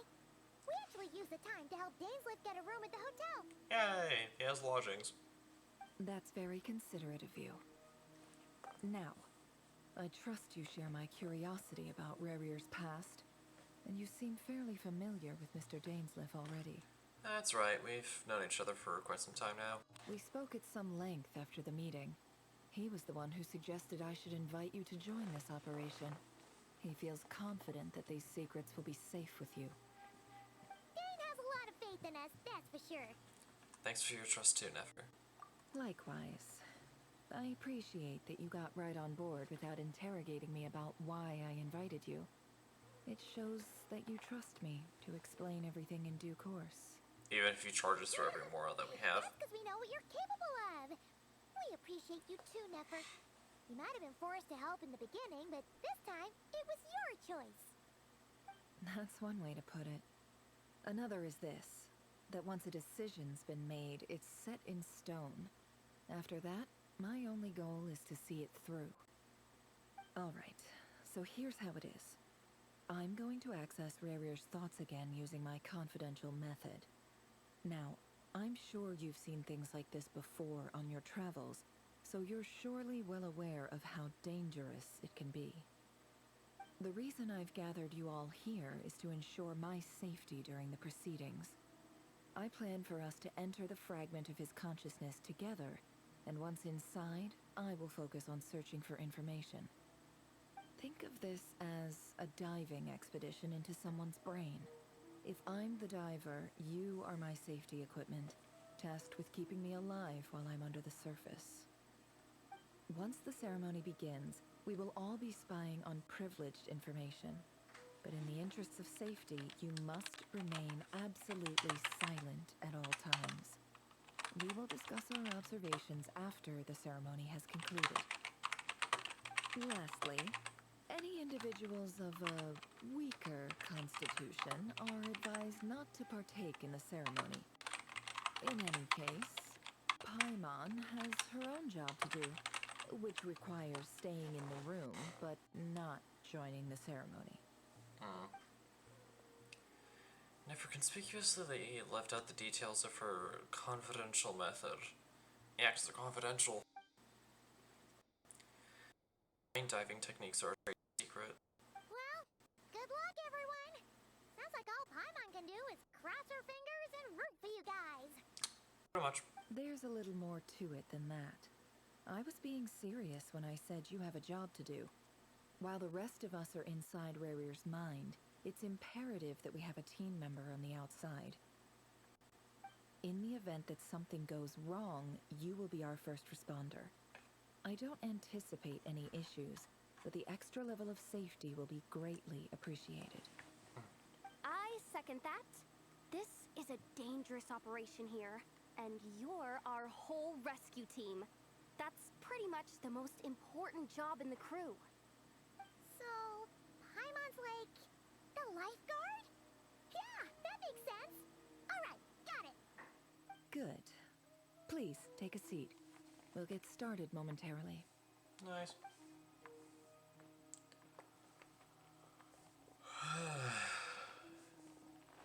So, did Mr. Dainsliff tell you anything else? He told me that he believes Rarir kept some big secrets in his life. He's not sure that they were the cause of his eventual downfall, but he's asked me to uncover what those secrets were all the same. But surely you're not planning to go through with this, no matter the cost. If you think that, you'd be overestimating me. I'm a businesswoman, not a mercenary. But I do have my own professional reasons for taking this job. You think I'd turn down the opportunity to get a first-hand glimpse into Conrian history? No chance. Well, as long as you don't let morbid curiosity get in the way of safety concerns, we're good. We'll do whatever we can to help you. You're such a killjoy. She's got incense, candles. Almost feels like a summoning ritual.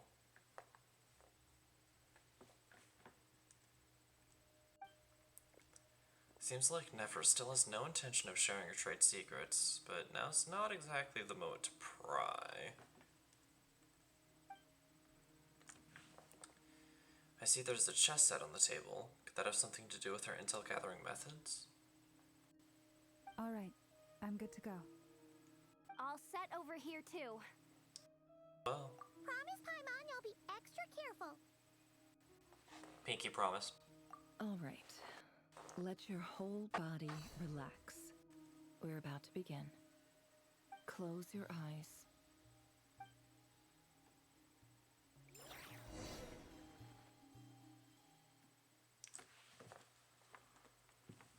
Nice.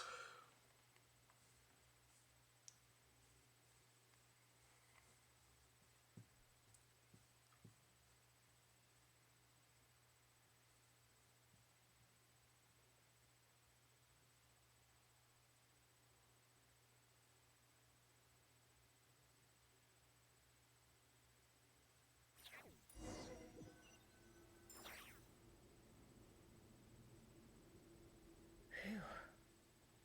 Could this be his office? Pretty standard setup. Bookshelves, paperwork, files. According to Dainsliff, Rarir used to be an intelligence operative. Chances are there's plenty of top secret intel stashed away in this room. Oh, Is this where you keep your secrets, Rarir? Can't say I'm not looking forward to this.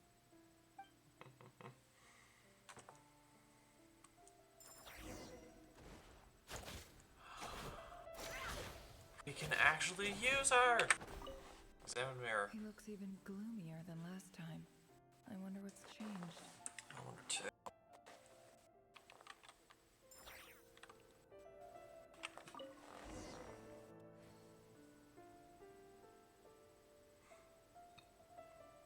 Today's files are in. Time to wade through them, just like usual. Male, 51. Occupation, cook. Confirmed Crimson Moon descendant. Has maintained frequent contact with other descendants over the past year.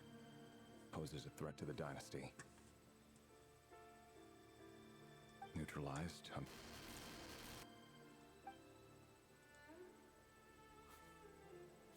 This one should be archived under purged targets.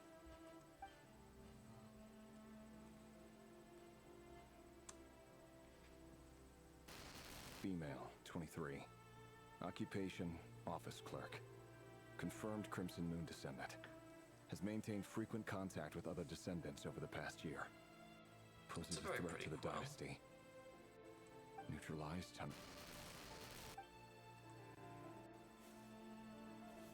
Another one for purged targets. Sounds like she was that other man's daughter. Never mind. What's it got to do with me?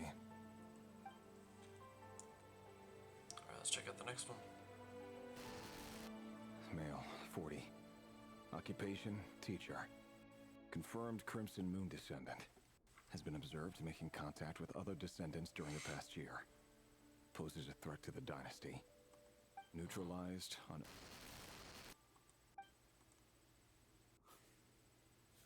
Just another nobody for the archive. Come to think of it, I remember surveilling this man. A case like his never would have been considered a priority in the past. Huh. He barely even interacted with other Crimson Moon descendants. That's suspicious.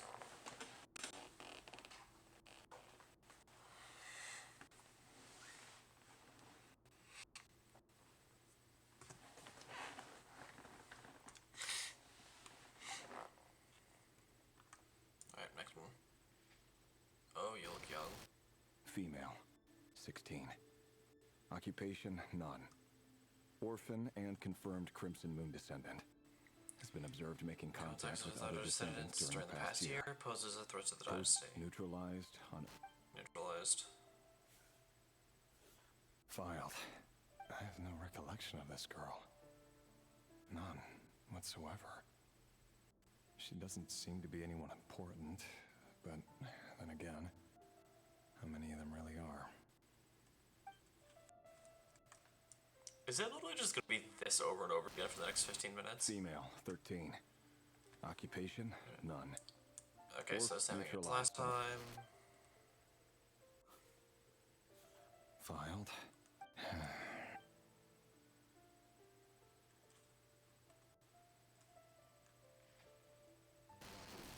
Male, 11.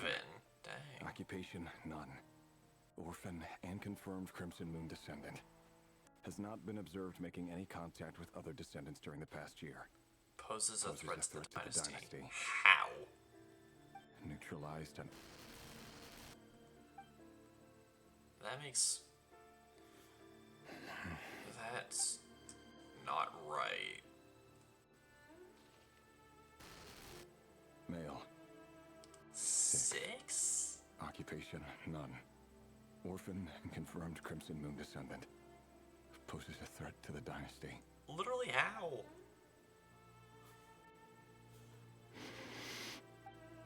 It's funny, isn't it? Your job is becoming both harder and easier at the same time, depending on how you look at it. Sooner or later, the Crimson Moon descendants will be completely wiped out. But as their numbers dwindle, they become harder and harder to track down. That's not how it is. Fortunately, however, most of the able-bodied adults have already been taken care of. The remaining weaklings will be increasingly easy to deal with. No! No. My job is to ensure the survival of the Eclipse Dynasty. And the only way to do that is by eliminating any and all potential threats. It's a perfectly legitimate Every single one of my colleagues can attest to my fairness. And if my friends were aware of the facts, I know they'd back me up too. Assuming, of course, that they were aware of all the facts. Oh, there we go. Look for Ved. This way.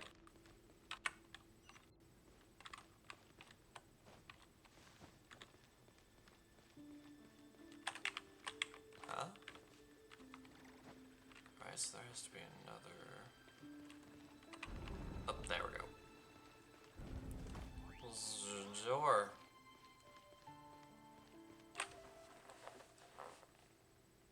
Mr. Vedifalnir, it's been quite some time since we last met. Revier, I trust you're here because you have something important to discuss.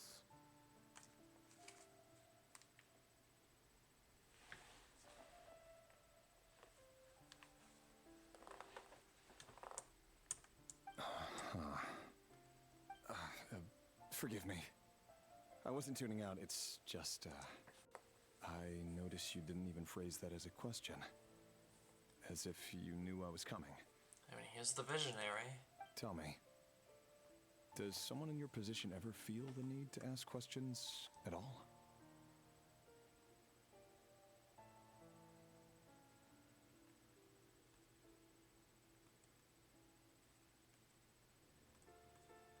It is indeed within my power to foresee certain things. Things like your arrival. I was just thinking. It won't be long before I'll be inviting both you and Dane to my wedding. That isn't a lie, but nor is it a fact as such. It's a wish, isn't it? No fooling a prophet, is there? Ever since that day we met for drinks, I knew it was only a matter of time before you came looking for me. Does it feel good? Knowing how the future will unfold. Speaking from personal experience, I'm afraid no. the notions of good and bad fail to capture the complexity of what such a power entails. Once you've seen what will come to pass, it can be all too easy to succumb to fear and melancholy. Unless, of course, you learn to abandon these feelings. Being able to do something like that is honestly just not great. You fear my silence, and long to hear the words I left unspoken that day. It's that's right. You must have noticed my reluctance to broach the subject. And the reason is simple. Because the truth could never have lived up to your hopes. For both our sakes, such words are better left unsaid. The burden of prophecy was never meant for your shoulders. So who exactly do you deem worthy to hear your prophecies? None but our exalted king? Or rather, our king as he once was. You're closer to his majesty than I am. You must know better than anyone how much he's changed. You say that as though it is to my benefit. Yet precisely because of that, I dare not speak rashly. A king can turn out to be the most virtuous of rulers, or a tyrant more terrible than the most vicious of dragons. You are so wise and far-sighted, yet still you would have me live in fear of the unknown? Seems like it. You make a fair point.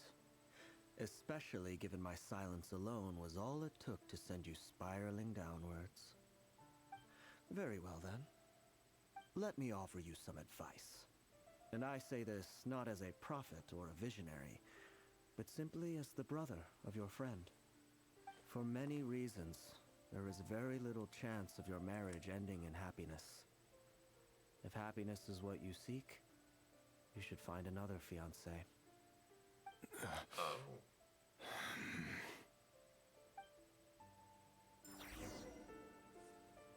Hold on. Investigate the There's black that same mist. black fog again. Could this memory belong to Thelindis? Maybe. Guess I'd better tread carefully. Investigate. Wait, Hear me out. This time we finally got a clear look at his face and learned his true identity. His name is Rayrir, and he claims to be one of the king's guards. What did you say? A cruel irony, isn't it? The man you're set to marry leads a double life as a brutal executioner. Why are you telling me all of this now? Yeah, it's weird timing. Simple. It's because I want you to kill him.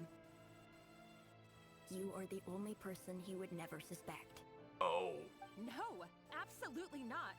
I would never dream of doing such a despicable thing. So you'll just stand by and watch him slaughter us to the last? Do not forget that the blood of the Crimson Moon flows in your veins too. The blood of the Crimson Moon? What does that matter now? The dynasty has long been dead and gone. You think that alone is reason enough for me to throw away everything I have? Why wouldn't it be? You two were once a child of the Crimson Moon, just like me. Don't tell me you've never felt so much as a flicker of fury for the way we were trampled into the dust.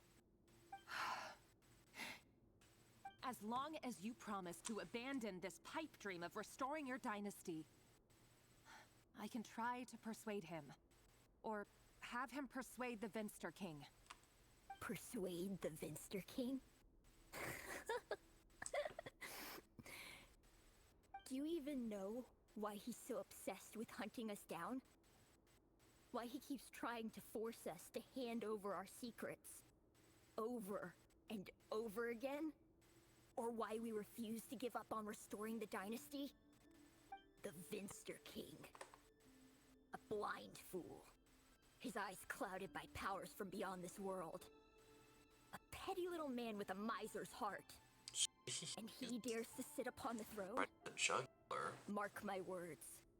Sooner or later, Conria will fall. And it will be his doing. If you can't bring yourself to do it, so be it. Just you watch. It won't be long before calamity descends upon us all. The Rayhir Asonari. That really is quite a secret you've been keeping from me, Rayhir. But who am I to talk?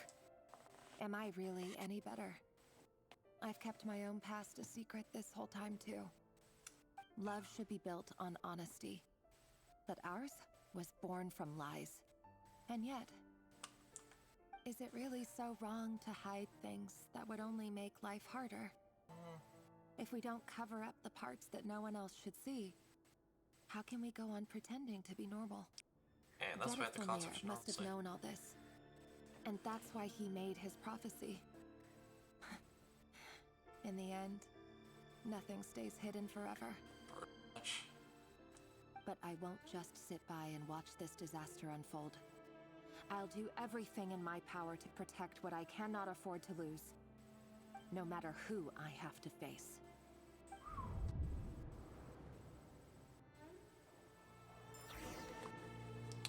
Return to the office. Huh? Was that Rayhir who just walked past the window? Doesn't it give you the chills that he still takes the same road to work every day? As if nothing ever happened. Those people at the deli. Enough already. They're clearly pretty taken by their own disguises, so just smile and play along. Pull the rug from under beasts like that, and you'll risk having your throat torn out. Deli. Oh. They're talking about those people from the opposition. Right. I'd almost forgotten they used to run a deli. People. Another one of her memories. But surely you can see he's not the man he pretends to be. So many have died already, and they say that the king's madness grows with each passing day. We're not going to survive this, are we? But why does it have to be this way? Do we really deserve to die just because of the blood that runs through our veins? Felindis, are you even listening? Sorry, Freether. My mind was off wandering. I heard you, though. You're talking about what Rayhir said. He's just following the king's orders. He's a secret agent, and it's his job to hunt down rebels and dissidents. By the time you first met him, he'd already taken lives. Maybe he was using you from the very beginning. That's No. kind of harsh. Rarir has no idea I have anything to do with the Crimson Moon. My family are only distant relatives of the main lineage, and besides, my eyes are perfectly ordinary. Truth be told, apart from my teacher, pretty much no one knows I have any connection to any of it. It's been a long time since my family severed ties. But as Orlog said, who could possibly talk sense into that raving lunatic of a king? No one. I'll work something out. Trust me, I'm with you all. But for now, you need to keep yourselves hidden. Don't let anyone find you, anyone at all. Don't forget that Rarir is an Eclipse operative. You need to be extra careful when he's around.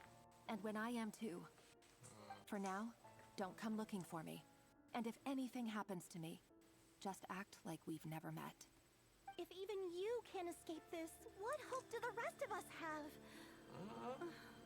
But after all this time together, surely he wouldn't lay a hand on you. Goodness knows. I won't speak in his defense, nor can I give you a clear answer to that question.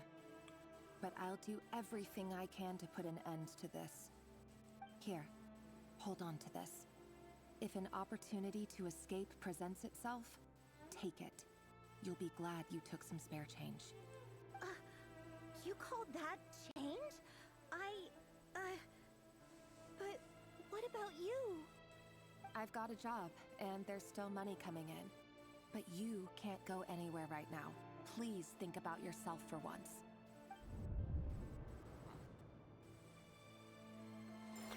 Jeez.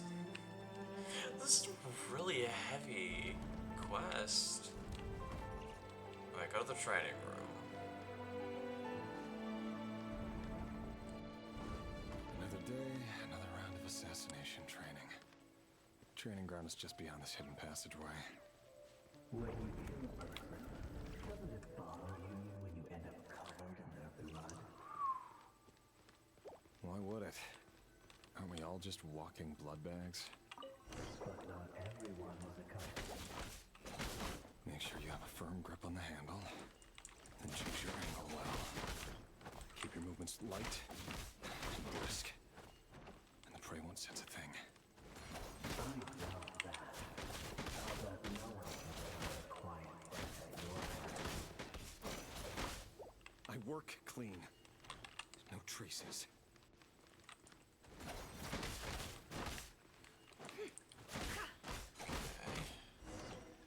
That doesn't make it open or formal. The king is opposite you right now. What somebody does. That won't happen. And change. Ever since you fell under the spell of that power. In the beginning, he only had you take out a handful of those things. The ones I dealt with have always been guilty. And I've carried out my work flawlessly. Like, some of these I'm able to get hits in, but not all of them.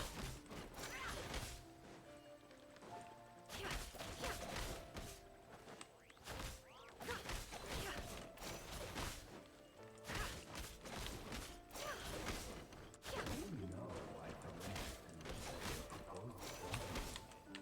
Was it because he didn't trust you? Or something else?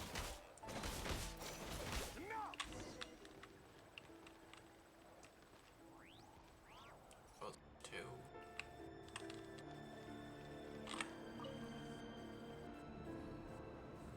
Delindis, do you still remember Orlog? Orlog. The boy who was pretending to sell flowers. You spoke for quite a while, didn't you? Yes, we did. What about him? He was arrested 2 days ago. Oh. Chances are he's already dead. Yeah. He... I just don't get it! After everything he's done, why do you still stand by him? Because love makes you do. Or does it mean nothing to you that I'm people not keep finishing. dying? I'm not finishing. No, Well, that's actually, not- screw it. Just I'm hear me finishing it. out. Love makes you do stupid things. I need to go now, Thelindis. And also, in my case, those stupid things are worth it. Because I genuinely love my partner. If you ever I'd need do a anything place for to her. hide, come find us. Given the opportunity.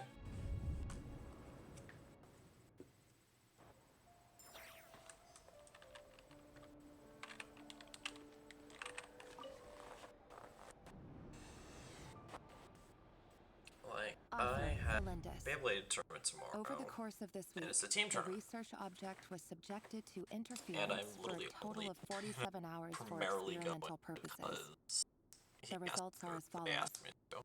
All subjects of observation that were sent inside have now... The situation within is proving more problematic than anticipated. No progress whatsoever. What now? Won't you give me even a glimmer of hope? Things are getting worse by the day. I have to find a way or we'll all be in danger. But I... If all this research comes to nothing, what then? Sooner or later, it'll be my neck on the line. But could he really bring himself to kill me? Doubtful. No. Surely he wouldn't have the heart.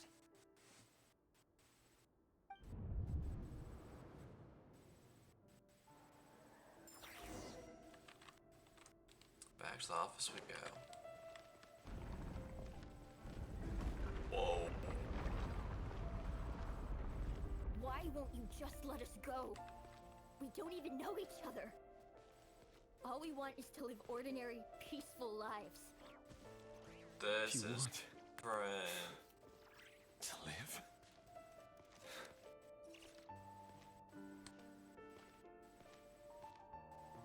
Yes. I just want to go on living. Is that really such an unforgivable crime?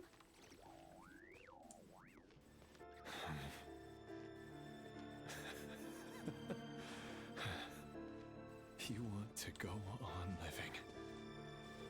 I want to keep living too.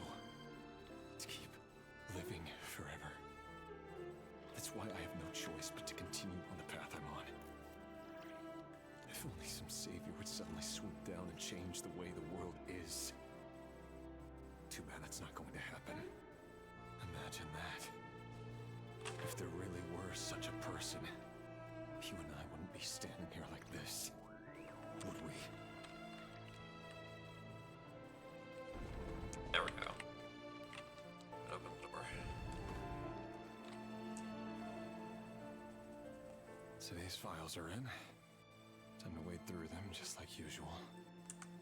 No, I don't get tired of it. It's my job. And not only am I lucky to have it, I'm good at it too.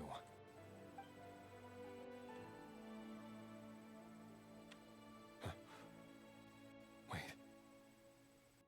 That's... Thelindis? Oh. No! No! Why? But you bear no mark of the Crimson Moon. How could you possibly have anything to do with them? It cannot be! They snuffed her, didn't she? A diluted bloodline. Carefully concealed. Also, did she already die? You've been living in the shadows just like me. What a fool I've been. Numbing myself with talk of justice. Even imagining my friends would back me up. But in the end, Irminsul. Finster King! How far are you going to take this? From the direct bloodline to secondary offshoots? And then what? Today it's the descendants of the Crimson Moon. Who will it be tomorrow? Will you not rest until everyone down here is dead? No.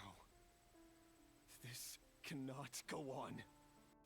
This is where it ends.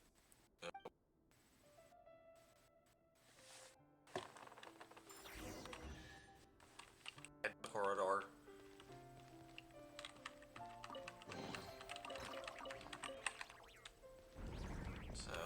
assumedly. Yep.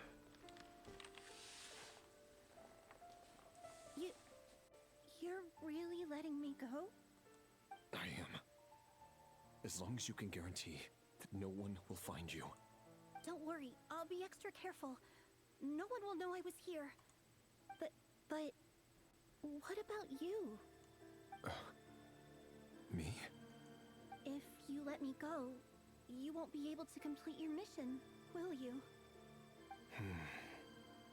Good point. In that case, maybe you should stay. No, please! I just want to see the outside world again. Go on living? Yes. I know you're a man of your word. So please, just let me go. If I let you leave, what will become of me? Just kidding.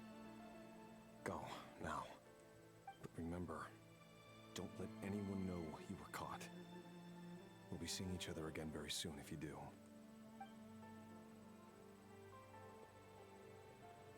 Even shadows in the dark must live by a code. But you can't save everyone. You've been whispering in my ear for days now, Vedavulnir. What are you trying to do? Oh, this is bad. Break me down? I only say this because you long for an answer to your problems. Let her go, Rerir, or you risk losing everything. I will not abandon Thelindis. Then you'll need a little more vigilance and a lot more power.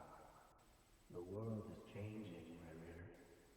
Keep your eyes peeled for your moment of opportunity. That voice used to be so unclear. But now I know exactly whose it is. It's Vedavulnir.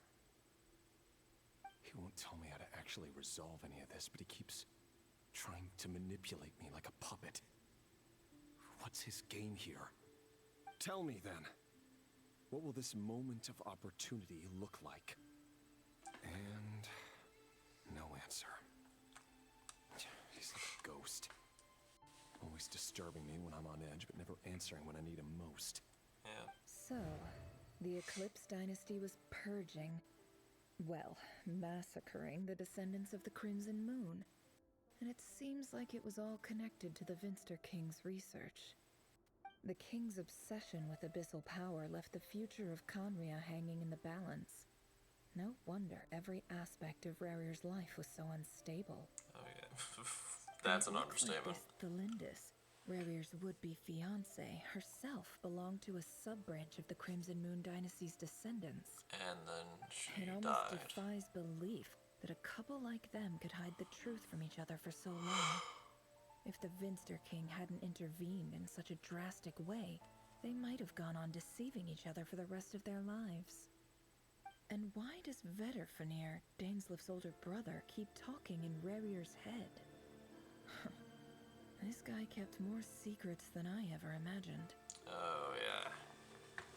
Seems like he's chock full of them. The human mind is like a vast desert of shifting sands. When you follow the flow of someone's memories, you only ever see the parts they're willing to let surface. Time for something a bit more creative. Oh gosh. We've been inside Rarir's mind this whole time, building up a picture of his psyche.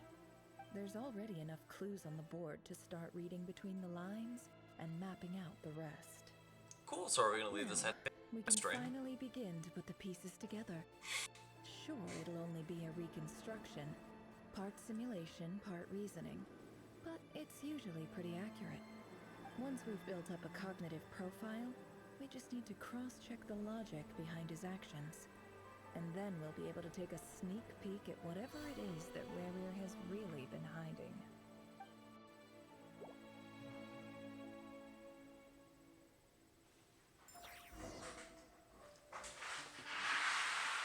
Hello.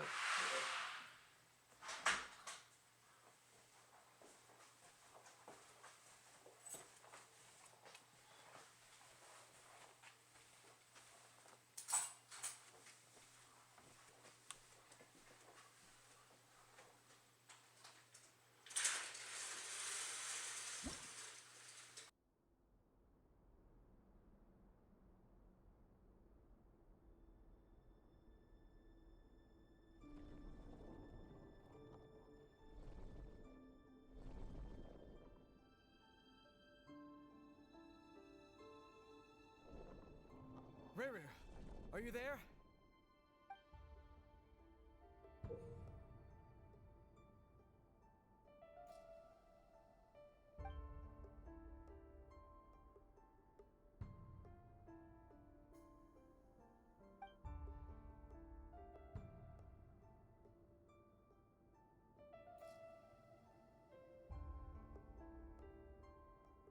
Okay.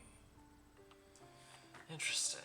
So, I just have to reach the other side.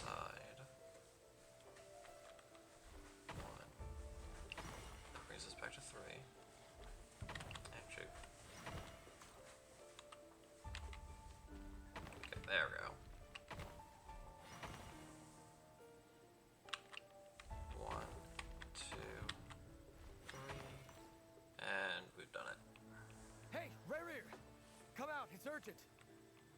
Dane? What's wrong? Quick, come with me. I'll explain everything once we've met up with the others.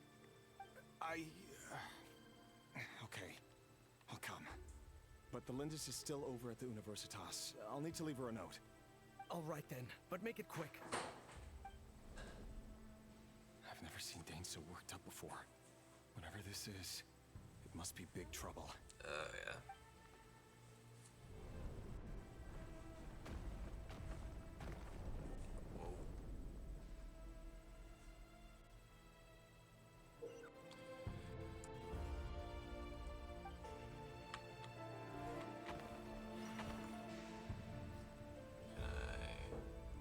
Okay, yeah, I can. Cool.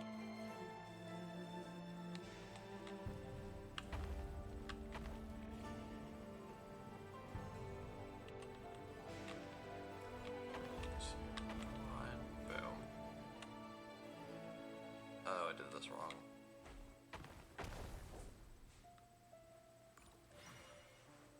Okay, so bang. Can I? No, I can't. 2, 1, refresh. 1, 2, bang.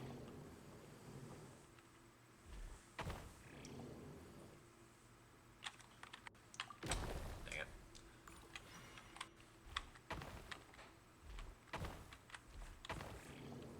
I forgot directions. Boom, boom. There we go.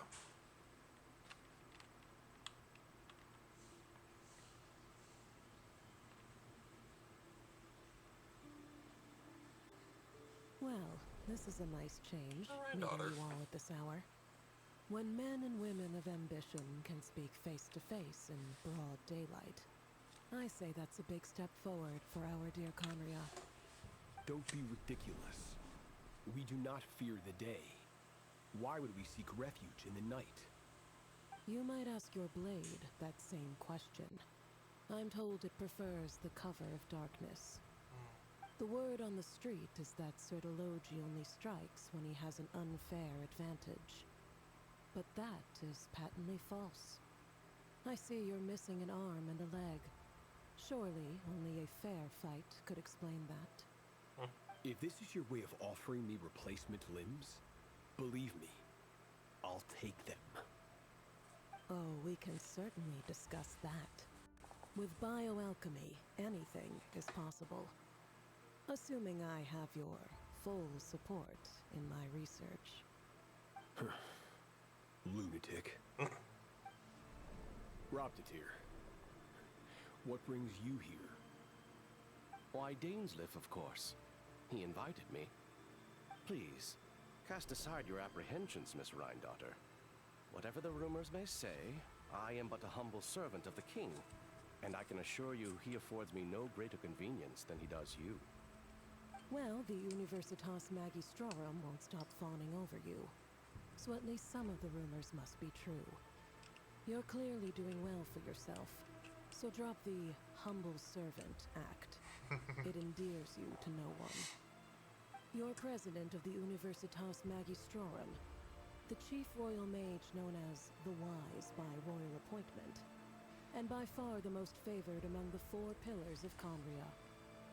Vice President Veet doesn't even try to hide his envy when he sees you. My success is the product of hard work and good luck. It's as simple as that. Were the king not such an extremist, I hardly think I would have received a senior post at my age. Of course, no job is without its gripes. Serving a king like ours can be a challenging task, as I'm sure you can imagine. And as for Eftervit, in missing out on the presidency, he's dodged a mountain of stress. Like everything else in life, it comes with pros and cons. You're all here. I apologize for the short notice, but it was an emergency.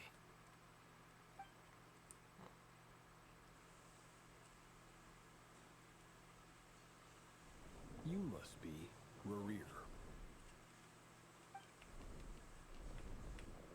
Mr. Sertologi. Yes, I handled your case file during your sentencing. Nothing personal, of course. I'm pleasantly surprised that you remember me. You're clearly a person of substance if you've been invited here. But Dainsleif, you'd better have a very good reason for convening this little gathering.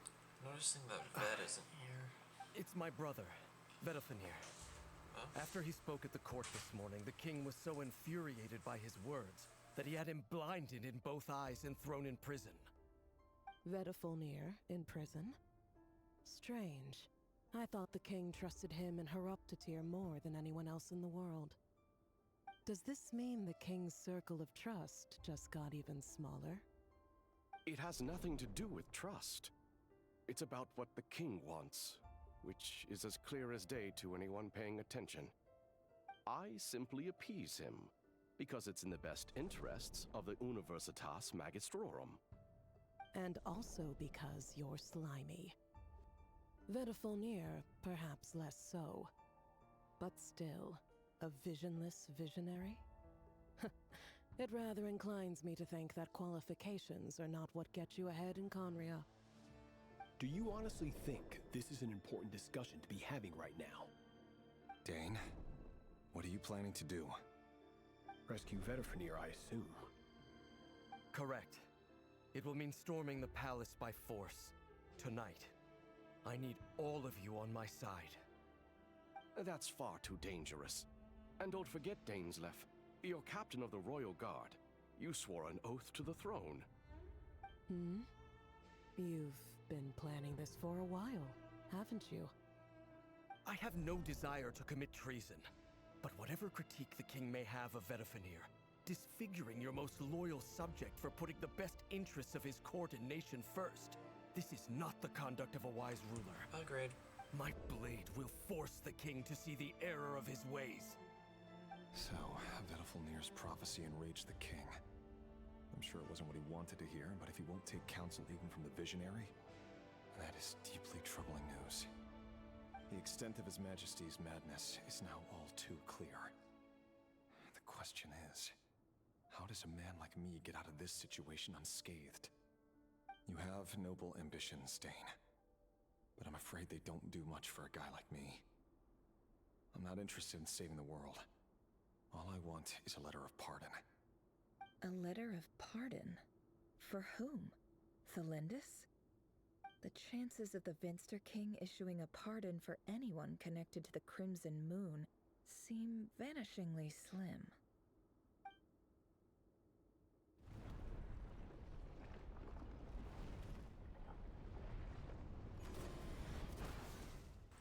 Whoa, they're adding new stuff. This black fog over the board must have some connection to Thelindis. But why is it taking this form? Does it have something to do with Rerir's past? Maybe. Another mystery I'll need to unravel.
so I really need to boot brand this then.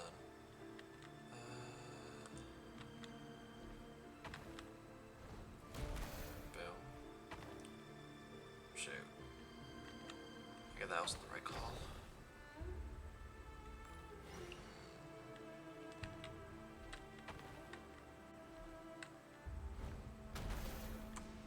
Here. 1, 0.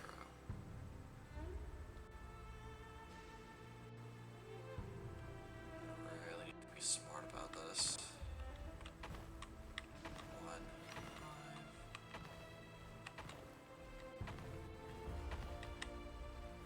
I'll bring my 3. There. No, this is the bell. Author Thelindis. Over the course of this week, the research object was subjected to interference for a total of 60 hours for experimental purposes. The results are as follows. Research dating back to the Crimson Moon Dynasty has established 2 points regarding moon marrow. Firstly, its origins have something to do with a god's power. Secondly, it serves as a portal to an as-yet indeterminate location. Moon marrow can thus be defined as a spatial gateway. However, there are a number of hurdles to overcome before we can answer the question of where it leads to. To start with, opening the gateway requires a specific power source, which the relevant literature indicates. An enormous amount of power is then required to keep the gate open. Currently, the total power output of our instruments remains in the single digits. To make matters worse, I am now the only staff member remaining in the Moon Marrow Lab. The Universitas Magistrorum recently decided to move most of its personnel into abyssal energy research, which has stymied all Crimson Moon-related projects. This is not a wise move. I have always maintained that placing all our hopes in a single source of power is risky, especially one as poorly understood as this, as well as making ourselves overly reliant on a single resource. We are neglecting other promising technologies. I apologize if this comes across as disrespectful, but as a Moon Marrow researcher, I desperately want to see the world beyond the gateway. If we really made it there one day, what would we find? And how would we go about taming the unknown? My imagination is endlessly fueled by questions such as these.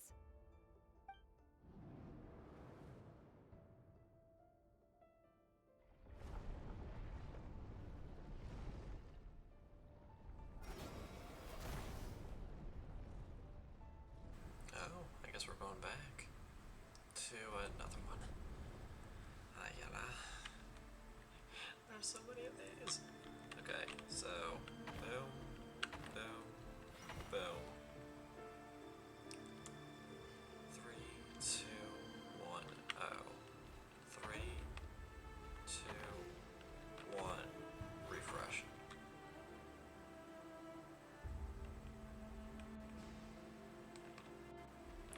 So let's get rid of this one.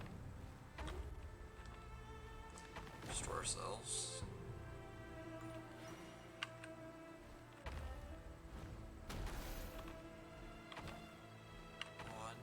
Refresh.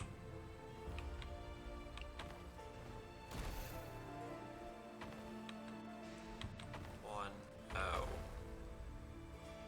That destroys us. Okay,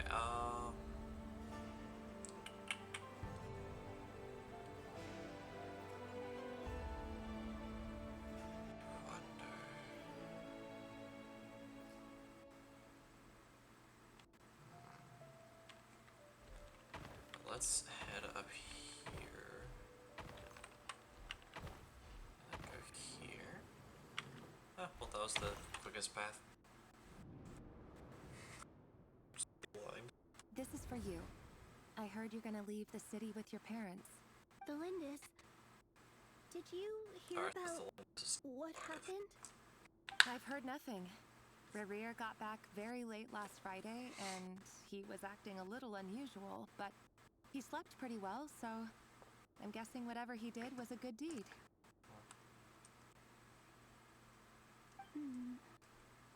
You never saw him, and I don't know what he did. And this conversation never happened. You understand? What if he finds out that you pried into his secrets? Don't be silly. I don't know what secrets he does or doesn't have.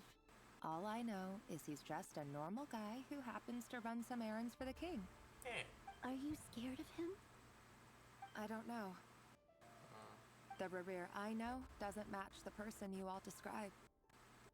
Logically, I should be scared of him. And yet, I don't want to lose him. Fair. But enough about that. You should get going, and be careful with the package I gave you. Keep it secret.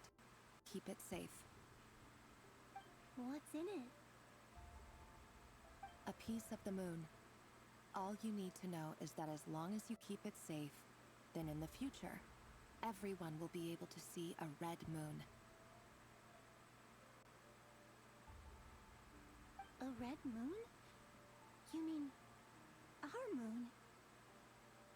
That's right. Our moon. Promise me you'll look after it. I promise, Thelindus. The Crimson Moon bloodline will never die out. Its light, the color of blood, will become like a fire that flows in our veins, no matter how long it takes.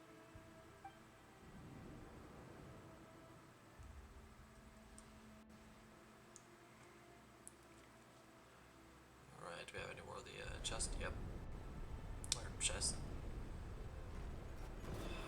How many more of these are there? Like, genuinely.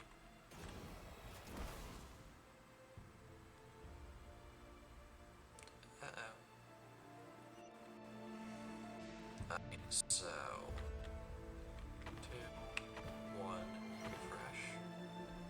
Go.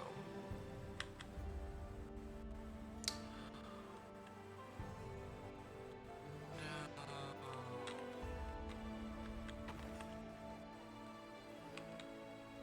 2, 1, back.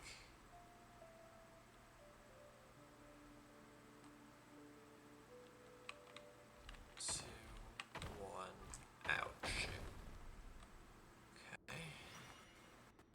Alright, so that's not what I was supposed to do. Okay.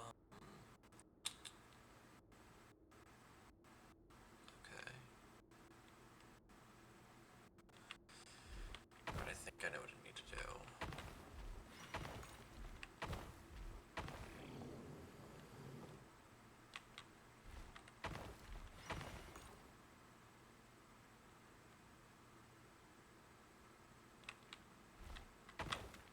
Two, 1, refresh. 4, boom. 1, refresh that. 4, 3, 2, refresh.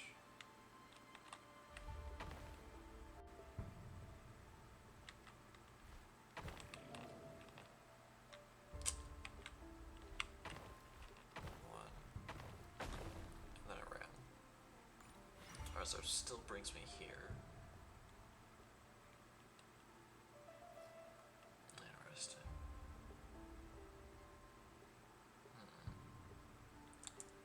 4, 3, 2, 1. Okay. 4, 3, 2, 1. Refresh. Back to refresh again. 3, 2, 1. Refresh. Hurry, everyone, and stick to the plan. Sir Dainsleif, what are you? Is this treason? You know what happens to those who betray the throne. Please, don't do this! It is the king himself who has betrayed the throne. He has betrayed all of Conria. If you have any love left for justice in your heart, you should join me. It's showtime. Dane and his group will handle the troops in the palace. Then Hraptatyr and Rhindaughter will disarm the security measures. My job is to enter the prison and rescue Vedifalnir. Stay safe. Wish me luck.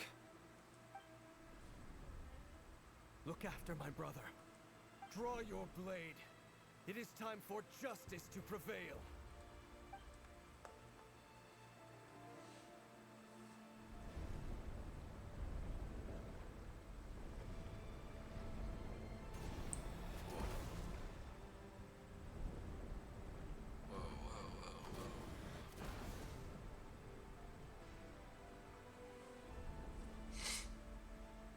Okay, then. Okay. 4, 3, 2, 1. Yeah. 4, 3, 2. Okay. So let's go this way.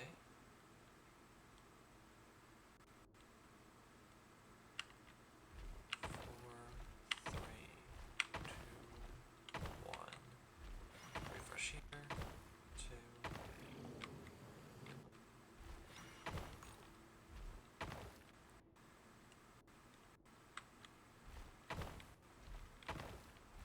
Get 6.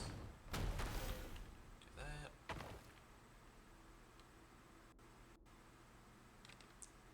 3, 2, 1. Good. Oh no. Ah.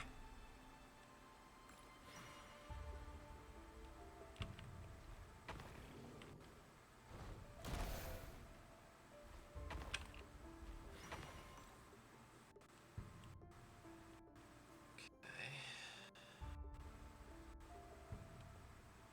Then here I can enter a stalemate because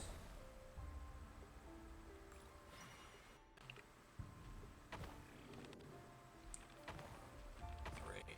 Refresh, there we go. I'm just gonna keep forging ahead. There we go. This place is filthy. And the smell is abominable. Clearly, the king doesn't allow his prisoners a single shred of dignity. This is dire. Found you.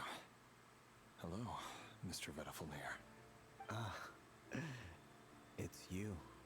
Surprised? Oh, wait. I guess surprise isn't an emotion that prophets feel very often. I certainly felt some surprise in the moment when I was blinded. Surprise at the king's sheer ignorance. Surprise at just how unfairly this world responds to words of earnest remonstration. Yeah. I'm curious. What did you prophesize this time? It wasn't a prophecy. It was a word of warning. Someone had to say it. The king has forsaken all reason in pursuit of his obsessions. I simply told him that if he continues on this path, Conria will surely fall. But he didn't listen. Worse still, he stabbed you in both eyes and locked you away. Dane asked for my help. The court is in complete chaos now, but I'm sure you predicted that. Everything is transpiring as I foresaw. Yet I am powerless to change it. Fate is an immutable force. I can but lament as the inevitable unfolds. I do wonder whether giving a man the power to see the future does nothing more for him than slowly crush his spirits. Yeah. Forgive my curtness, Vedafilnir, but the king did not suddenly turn on you today. His suspicions have been brewing for a long time. You can't have wisdom beyond the reach of your fellow man without attracting his fear and suspicion. Sounds There are right. things the king does not want to see. So, he doesn't want you having visions of them either. He blinded you because he thought this would make the visions stop. He wasn't entirely wrong. I did indeed lose my power to see the future. Right up until... Until what? Just now. I believe I saw something new. Well, tonight could go a lot of different ways. 5 of us banded together to storm the palace, also we could rescue you. This will go down as the most tumultuous day in Conrian history. I sense hatred in you. But also hope. A desperate hope that with the tyrant deposed, that will be the end of the story. But this is not the end. It is the beginning of a new chapter in a whole new story. There are many men of honor and courage in this world, Rerir. But you are not one of them. You're not here for justice, are you? You're here for yourself. Is that a dagger? Interesting. Why not the polearm? It was always your weapon of choice. With your abilities, I don't doubt that you were able to recover some of your sight. But I also doubt that you want to make an enemy of me right now. Of course not. We're on the same side, aren't we? We could be. But I need you to be honest with me, Vedafalnir. At this point, you're my only hope for the future. You mean your future? With your beloved, Felindis? Yes. And I know there are bigger things at stake here. A dynasty, a nation, and maybe the entire world. But forgive me, I care first and foremost about myself. I can't abandon the one I love to save myself. I just can't do it. But you see a broader picture of the future than I. You see the solutions to the biggest problems of our age. So tell me, what is my solution? What's the answer? In matters of fate, answers are either right or wrong. What will be and what will not. Maybe you are willing to pay a certain price in the pursuit of happiness, but unfortunately, fate does not negotiate. Yeah, it really doesn't. That is the cruelest thing about fate. It is unmoved by your sacrifices. That can't be true. I know it's your voice that I keep hearing in my head, urging me to see how the world is changing, to seek more power, so I can protect the things I love. You show me disaster, but you won't show me how to avoid it? Why? Why are you doing all this? My voice. In your head. Yeah. So, you hear it too. The voice that steals your mind, gains your trust, and drives you crazy. Seems like it. It turns out that we are not so different, you and I.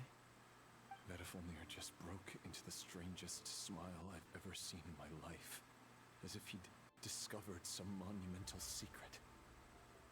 But then he suddenly switched to looking extremely weary. Very well then. My advice to you is as follows. You must persevere.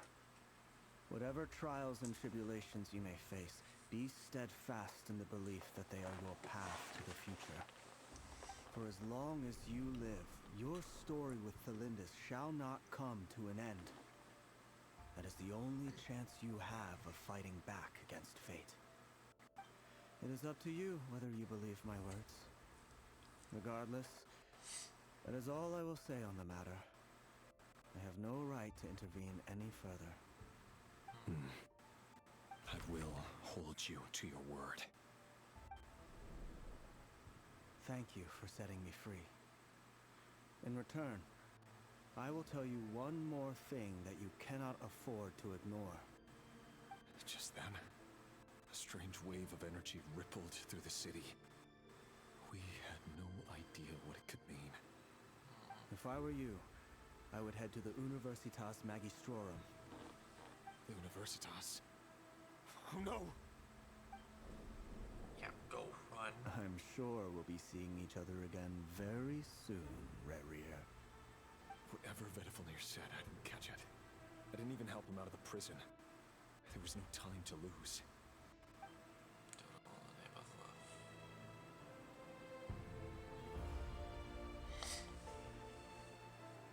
Is there another chess segment, or is that it?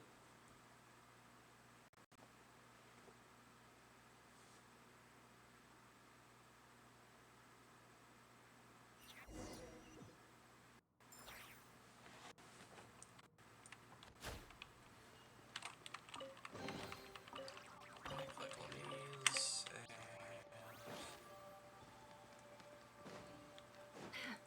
run to where Felindis is.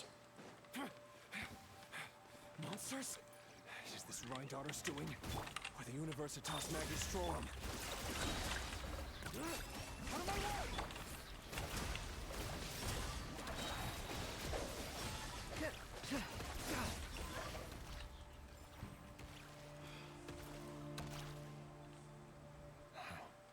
The Universitas.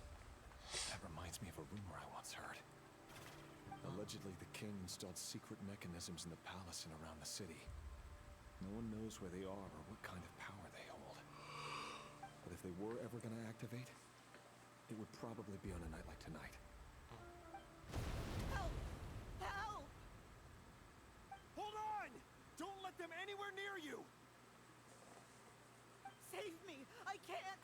Ah! That sounded like an explosion. So, the rumor is true? The king really went through with it? Sounds like it. What other means does the king have at his disposal? They must run on power from the Abyss. And given it's a major center of Abyss research, anyone over at the Universitas will be in grave danger. I have to hurry! Yep.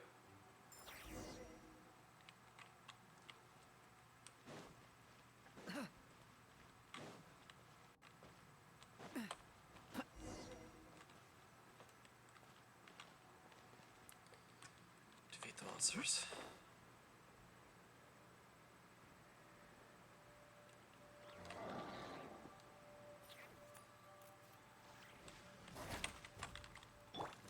Eeny, meeny, miny, mo. Ding dong, water pop. Stand with me.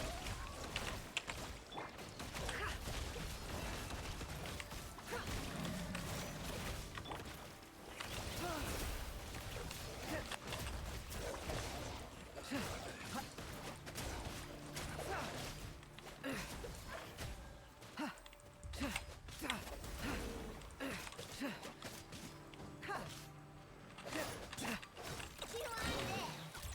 Flash attack. It all adds up.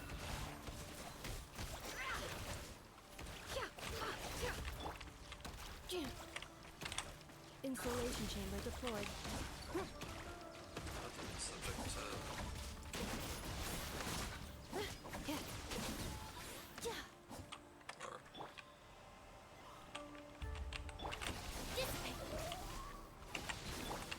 No more lies. The deception this ends does. here.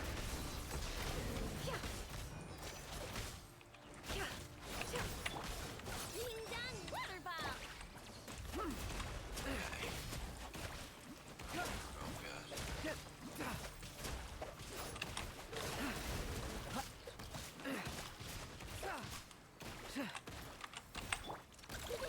Go claw.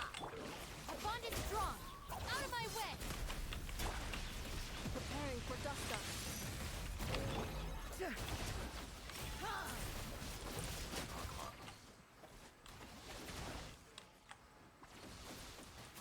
There we go. Regicide's blood money.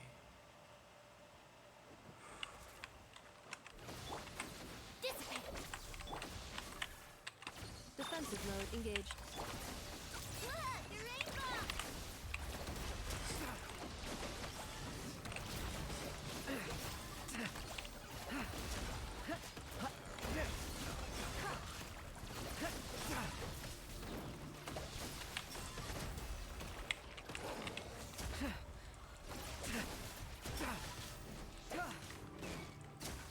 Boom.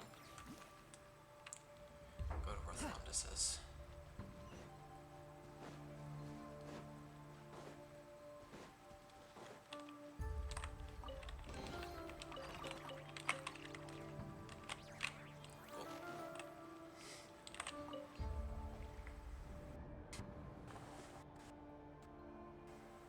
Monsters. At the Universitas Magistrorum? Why now? Oh no! They're coming! It's no use. The table won't hold out much longer. The weapons. Where are the weapons? It's rare, I'm sure. Of course. All the lab equipment was upgraded after the inspection last week, but the new weapons haven't been allocated yet. This I'm done for. place. Is anyone there? I need help! Ah!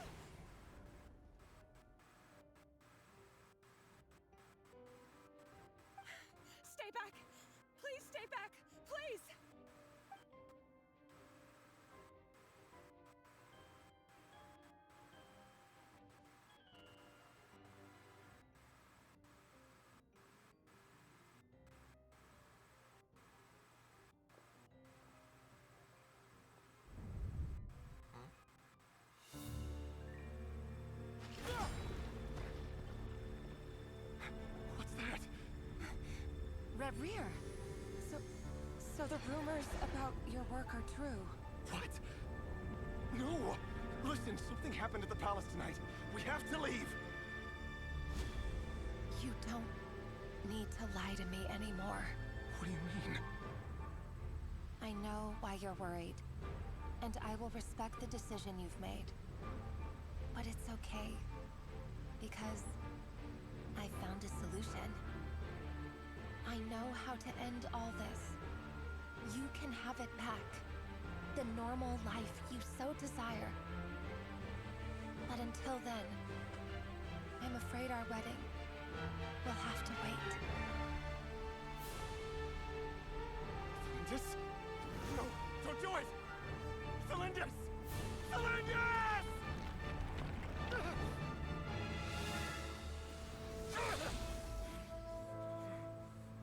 I told you, Reria. Let her go. You will find someone better. No! No, I won't do it! I have to save her! By what means exactly? A lonely pawn. You lack the power and the strength of will. Do you know a way? Tell me! Come to the palace. Join us.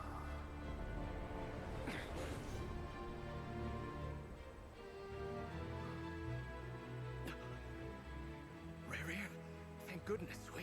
Step forth and take your share. You made it. Not you too.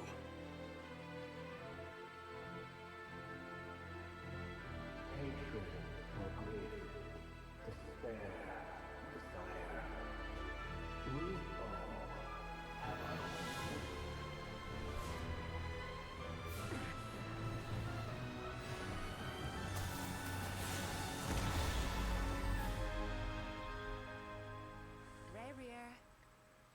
Rear.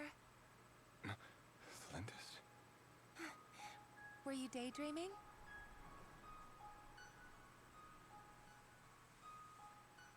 You still remember, Rear? That question you asked me a couple of weeks ago? Oh. You mean the proposal? Yeah. I'm wondering, where do you think would be a good place to discuss it? Maybe in the garden? Or were you thinking a fancy restaurant? It's your choice.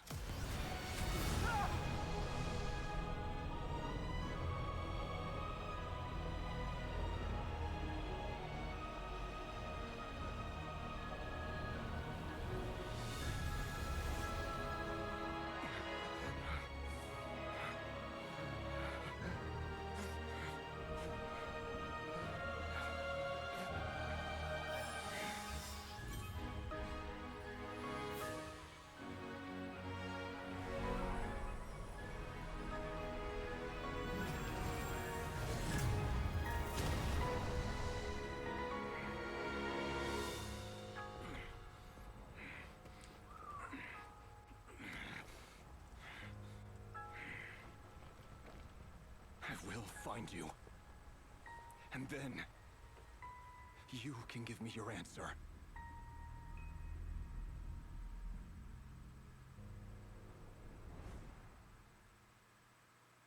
So that's how you began. Dang. Okay. So that's how the Raker of Solnari was born. A monster created by circumstance is a monster all the same.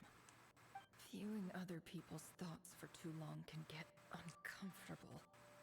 Right now, I'm feeling a strong sense of loathing. In a nutshell, the story of Conria is what happens when the truth falls by the wayside. Everyone tells little white lies, and before long, you have a huge pack of lies that destroys everything. Whew. Time to get back. His past is filled with sorrow, but the tale of any fallen civilization is one of endless tragedy. Cruel as it may be, that was Conria's fate.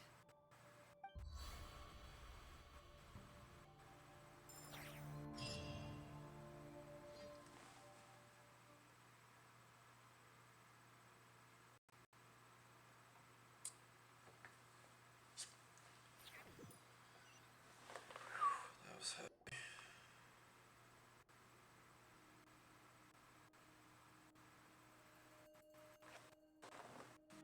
Everyone, I'm back. Can I get a standing ovation? How are you holding up? Feeling okay? She's fine. Boss is a pro. Yes, I'm fine. You will have seen the events of Rarir's life through my thoughts. It's now clear that he is just a regular nobody, driven by personal tragedy, as he said himself. I mostly agree. There's only so much we can know about him from his memories alone, but they did give us a clear glimpse into his life in Conria. However, I would not consider Rarir to be a nobody.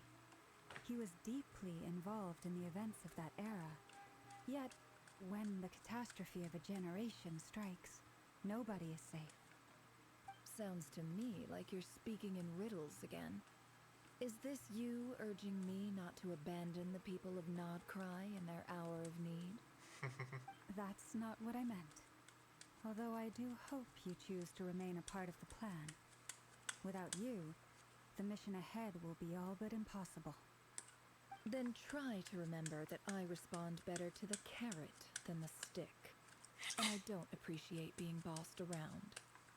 Now, as for you, Missy, you were excellent. You stuck to the rules of the ceremony and kept your mouth shut the entire time. Bravo. Cool. So, can you fill me in on the deets now? Most of what I saw went right over my head. Patience. You'll hear the whole story, don't you worry. But let's meet up with the others first. It will save me narrating it twice. And we'll do that next time. Yoda? Yes, boss. Let me get that door for ya. That's more like it. For a moment there, I was worried you'd forgotten about the first clause of your employment contract. Forgive my curiosity, but what does the first clause say? It says I gotta do the annoying stuff that boss is too lazy to do for herself. Like opening the door, pouring the tea, yada yada. Is that right? If something is in the contract, it's because she willingly agreed to it. Rest assured that the Curatorium abides by the very strictest of labor policies. You don't seriously think I'm cruel enough to treat her like my slave? In any case, I've hardly shied away from my share of the work today. Hope I don't catch Flintz and Varka lounging about in their chairs, enjoying a leisurely cup of tea. There's nothing I dislike more than other people enjoying themselves while I'm hard at work. Yeah, that is a little annoying, huh?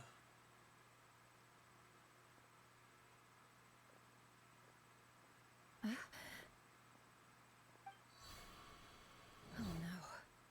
Oh no?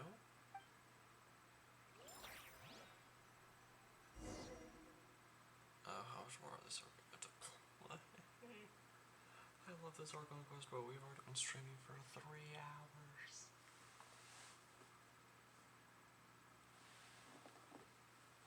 How much more?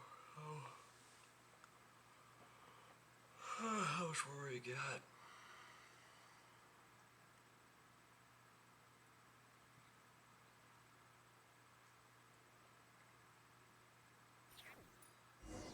Hit me with it.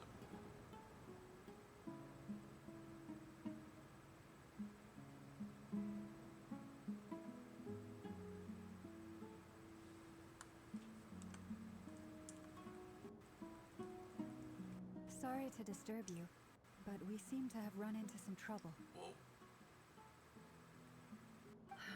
Evidently so. Don't worry, I'm not about to leave you to fend for yourselves. I'm not that kind of boss. And it would go against the Curatorium's labor policy. What happened? I'm sorry. What did you hear me say? I wasn't talking about labor policy. Wait. How long have I been standing here? I don't know. Not long. You just appeared by the door a moment ago.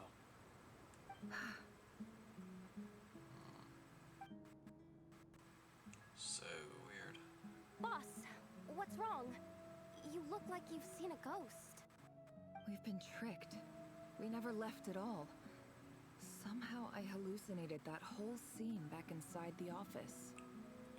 Hallucinated? But how? How indeed. This place should heed my will alone. All thoughts and actions that occur in here are just a result of pawns moving across the chessboard in a carefully calculated manner. And nobody has access to this chess set but me. So you control everything in here? More or less. But yes, it's a special technique of mine. Has anything like this ever happened before? Only once. It was the first time I used the chess set. Is there any similarity between what happened then and what's happening now? I suppose my thoughts are a little turbulent, which was also the case my first time. Is there anything I can do to help? The first clause of your contract clearly states that I only need your help with things that I'm too lazy to do myself. Meaning you're not feeling lazy right now? Meaning this is not something Yehoda can help with.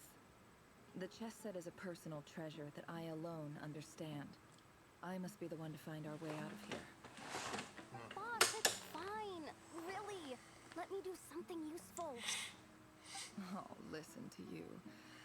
Whatever would I do without you, Yehoda? What?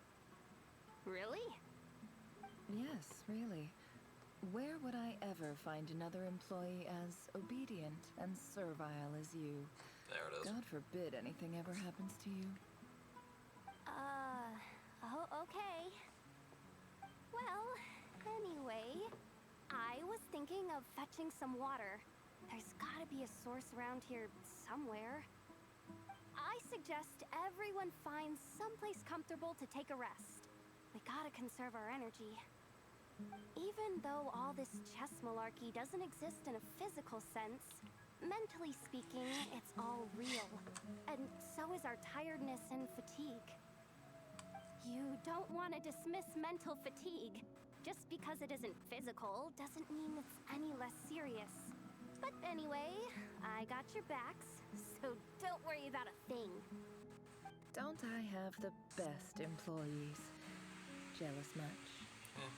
If we can find a suitable time, I'd love to borrow Yehoda for a day to help out at the Frost Moon Scions. Would you be amenable to that, Boss Nefer?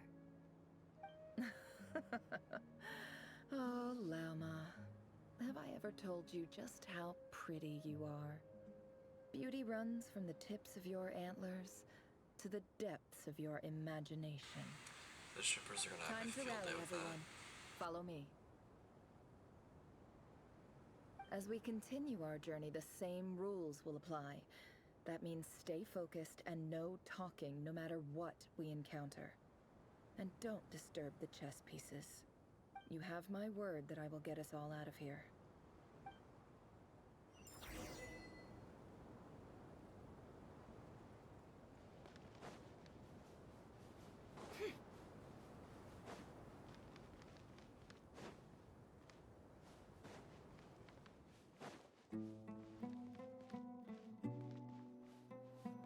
This place looks familiar. That's not a good sign.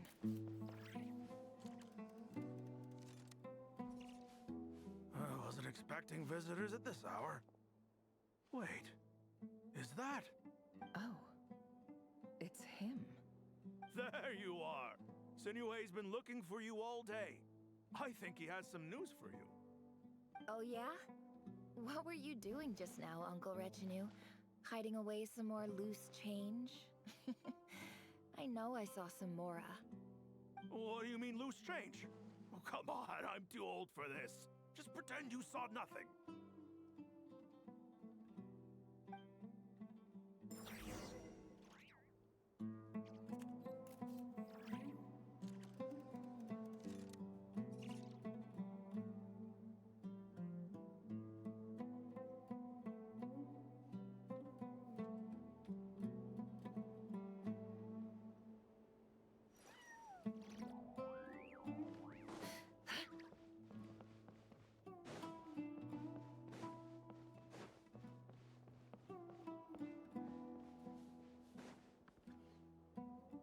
kid. Mind telling me so what looks like Sinner has been up Streamlabs is to taking recently? this version of the Severe I'm trying to Desert get in a his little good bit books and better I need than a the way normal in. version, which is good. Get in his good books? Why? What do you want with my dad, Uncle Apepi? I've written a new song. I was hoping to showcase it at the next festival, but I'll need his approval. A new song, huh? I'd love to stay and listen, but unfortunately, Uncle Retinue says my dad's looking for me. Well, there's plenty of time and I'm not going anywhere. See that pile of stones? I'll be sitting there warming up my vocal cords. Come find me when you're done. Pile of stones. Got it.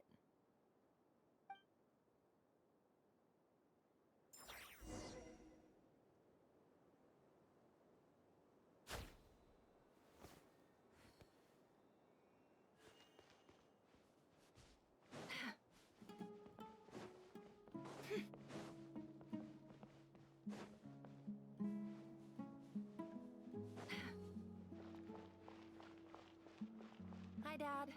Uncle Retinue said you were looking for me. Ah, there's my little princess. If you'd gotten back just a little sooner, you could have shared the spoils of war with me.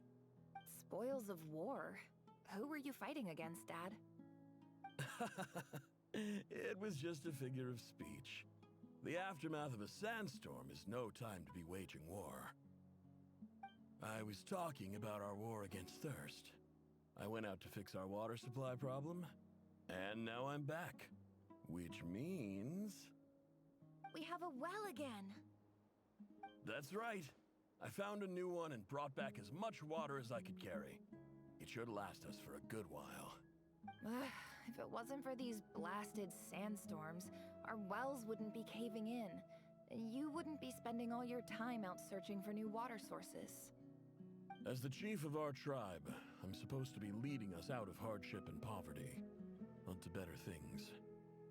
You know how prosperous our ancestors were. I've told you all the stories. And look at us now, squeezed into these hovels. No one would choose this, if it wasn't for the endless wars over the years. But things are looking up. I started working with some folks from the academia a few months back. They gave me some contacts in return for my assistance in the desert. So you're the Academia's helper now? Special ambassador, they call it. Think of it as a partnership. It's nothing bad, okay? We've been isolated here in the desert for too long. Seeking opportunities elsewhere is the best thing for us, and the fastest way to progress. So, do you get anything good out of being a special ambassador? Of course. My luck's improving all the time. One day, I swear I'm gonna lead us out of this place. We'll find somewhere new. Somewhere better.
That's our well, and you know it.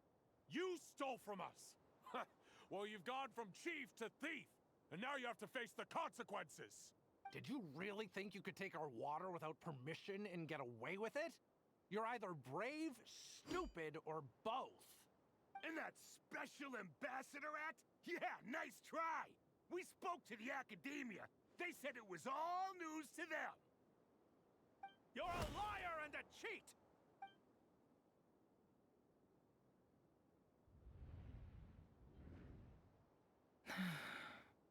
I heard Yehoda gasp, but I don't blame her.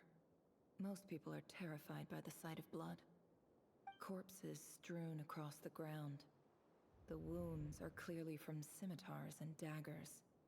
The desert dwellers' weapons of choice. There's a handwritten note on the ground. Let's see what it says. Halil, this is Sinuhe, chief of the Shimti tribe. Surely you remember me. I was the one who helped you and your colleagues avoid the quicksand in the desert. This is my second time writing to you. I assume my last letter must have gotten lost in the mail, as I didn't receive a reply. I hope this one makes it to you safely. I'm writing to you because I need some help. That sandstorm the other day completely blocked up our well, forcing me to look for another water source in Iab and Unut territory. It was a matter of survival. Praise the gods. The well of the Iab tribe was intact. It was my last resort. I drew what water I could and left, but not without being spotted. I fear they will retaliate. You told me to write to you if I ever needed help. You said you'd be my ally in the academia. I urgently need you to formally recognize my title of Special Ambassador and send some of your people to assist me for a few days. It's the only way I can convince them that this was the academia's decision and prevent them from retaliating. This is an emergency. Please send help as soon as possible. Looks like this letter never got sent. The writer died a grisly death, and the letter was trampled into the ground. It's badly defaced. Some parts are barely legible. What a ridiculous lie the surviving Shimti tell. Their whole village was butchered over a sip of water.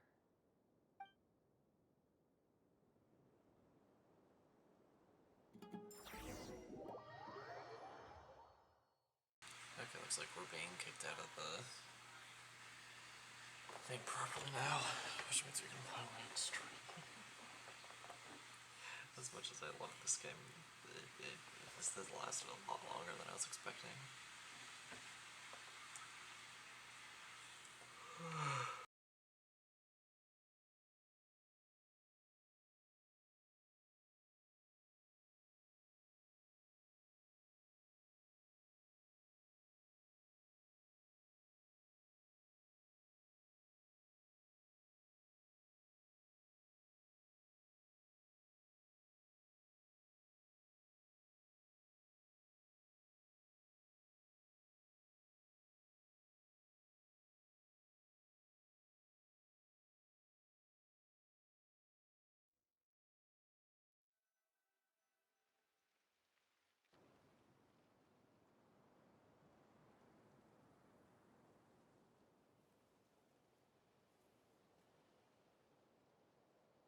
officer. Welcome. Welcome to our humble village. I thought you would at least have the courtesy to provide some respectable libations. This is the finest wine Aru village has to offer. I promise.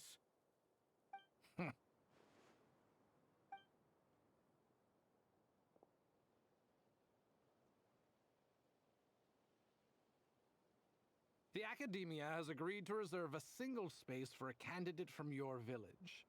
But I remain skeptical of this entire endeavor. I highly doubt anyone in this desert possesses serious academic potential. Please, have faith. If not in us, then in our God. The child we found shows great promise. I beg you, take her away from this place. Give her a chance. Don't let her talent go to waste. I don't recognize her. New arrival? She showed up here a few days ago and we took her in. She's a really bright kid. Please help. I'm begging you. So, where are you from? Nowhere special. Just a sand dune. What about the rest of your family? How many of you are there? Just the one. It's only you? Correct. So, no brothers, no sisters, no mother or father? Any who have slept on a bed of sand, I call my brothers and my sisters. Apart from that, I have no family. All right. Get over here. Sign your name on the form.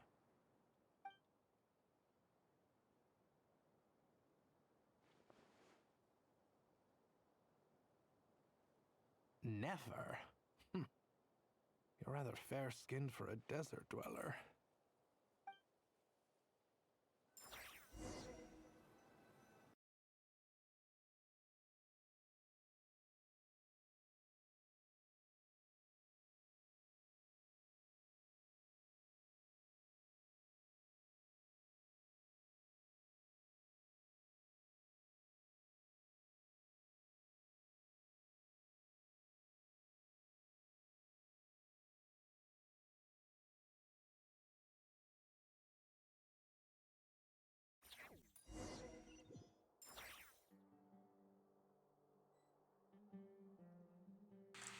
And still there is more.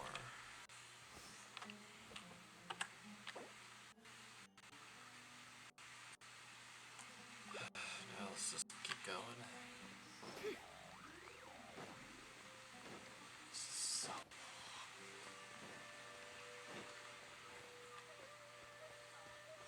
I will forge ahead all the same. Nefer, this term's assignments have been issued already. Please read through the materials thoroughly, conduct your own additional research, and then write an essay on the topic. Yes, Professor, I'm aware. I just had a couple more questions I wanted to get your perspective on. Oh? Please ask away. Well, I saw the other students' problem sheets, and I couldn't help but notice that my assignment is much easier than theirs. Do you really think I'm a weak student? A weak student? Goodness, no. Quite the opposite. You have a sharp mind. Almost too sharp. I think what you're saying is, a weak student wouldn't have noticed the discrepancy. And if they did, they certainly wouldn't complain about the lighter workload. You see, sharp as they come. You see things the way they are. And I'm sure you know why they're like that. Because of where I come from. Because I'm different. I'm sorry, Nefer. I don't like it any more than you do. It's just... Anyway, you said you had a couple of questions. What's the other one? I wanted to check. If someone sent me a letter to the academia, where do I go to collect it? Ah, your family wrote to you. Well, as long as they put your name on the envelope, someone should hand it right to you. Not exactly. It's not even a recent letter. I was just curious where the mail would end up if no one collects it. The House of Dana, I expect. I know there's a box for unclaimed mail somewhere in there, probably sitting on a shelf. Whatever you're looking for, that'd be the place to start. Okay, got it. Thank you, Professor. Oh, don't mention it. Honestly, I feel like I failed you. I'm supposed to be your teacher, but I haven't taught you anything. Hey, don't say that. You're a great teacher, and you do your best for all your students. But the rules are the rules. You're not allowed to teach students like me. It's not just the academia either. The whole world bends over backwards for the successful, and leaves the losers to suffer and die. Oh, my dear child. Don't tell me you've given up on life already. I haven't. I just think that if you want to make it in this world, you have to find a way to become successful.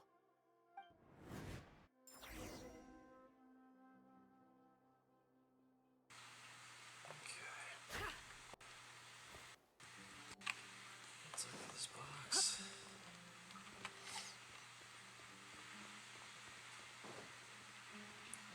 This way.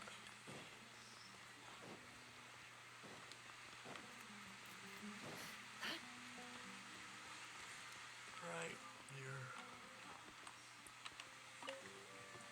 This must be it.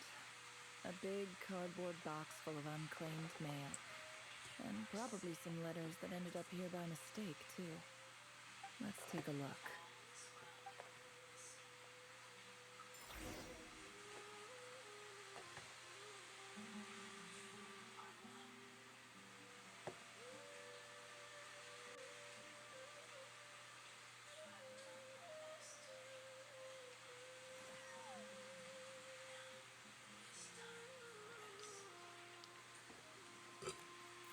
Excuse me. Alright, let's break open these letters. See what's in them. Oh, it's just like with rare. A dilapidation survey from Port Ormos. Looks like it's from a Core of 30 representative. What a strange thought. A bunch of mercs losing sleep over rundown buildings.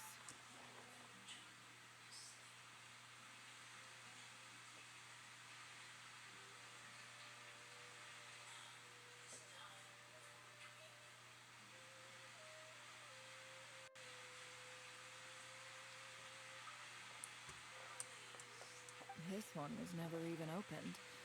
I guess the recipient didn't care what the Core of 30 had to say about anything. Yeah. Does kind of seem that way. Who was it addressed to? I don't recognize the name. But it must have been a Kashawar professor. Maybe.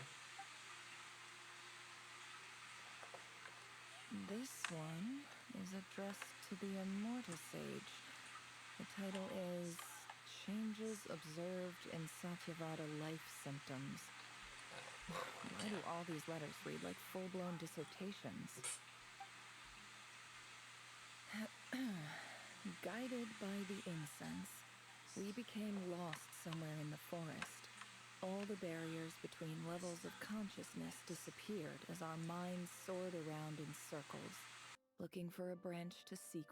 In clinical terms, these symptoms fit the description of incense poisoning. The Amorta Darshan strictly prohibits the use of hallucinogenic substances, but I believe there are still people getting away with it.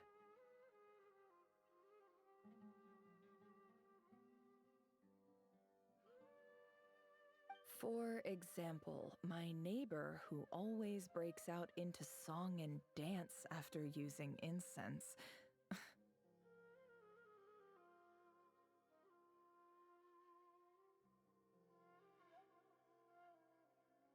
This seems like something the academia would want to know about. Why wasn't it collected? Wait, what's this written on the back? It's so small. The note says, "The sender authored this letter while under the influence of mushrooms. I would send it back, but no return address was provided. Stamped by the Grand Conservator of the House of Dana."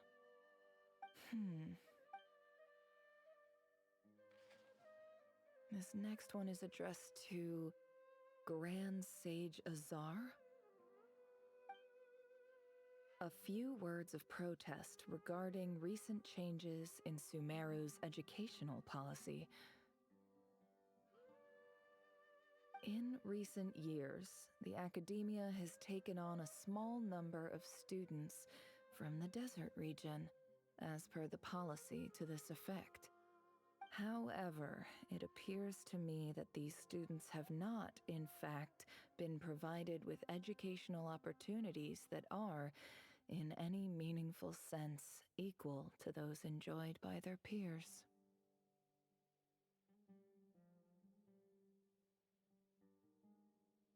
as well as receiving dumbed-down assignments and perfunctory tutoring. They do not even have full access to the Akasha system. Education is the fundamental purpose of this institution, which should go without saying in a nation whose founding virtues are knowledge and wisdom. I ask you, is the lip service we pay to the policy of education for desert students truly the standard of pedagogy to which the academia aspires? As Grand Sage, policy decisions are your prerogative, but do not forget your roots. You and I were once students too, as was everyone else in this institution. I do hope you will give some serious attention to this matter. I encourage you to discuss issues like this with myself and others, and listen to some alternative opinions.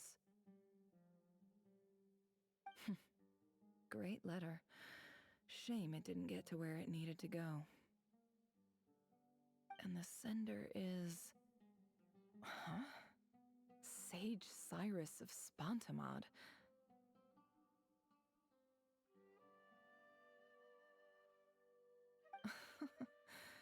I didn't realize anyone else even knew how bad students like me have it in this place.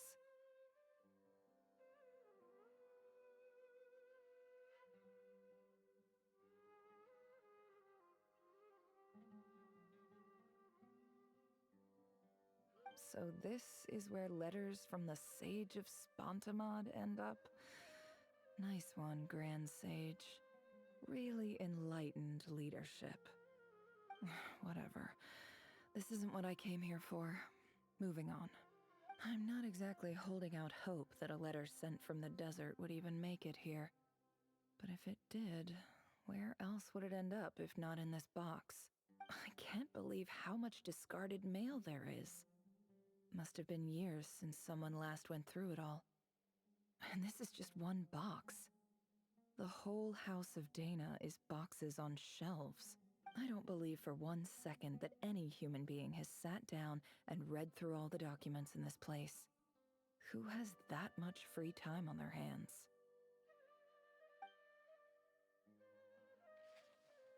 Wait, could this be it?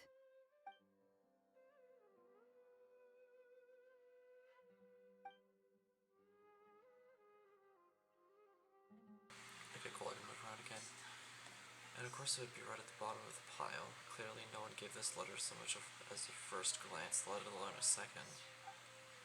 The handwriting on the envelope looks very familiar. Greetings, Helena. My name is Sinue, chief of the Shimti tribe. I was the one who came to you and your colleague's aid when you ran into trouble in the Great Red Sand.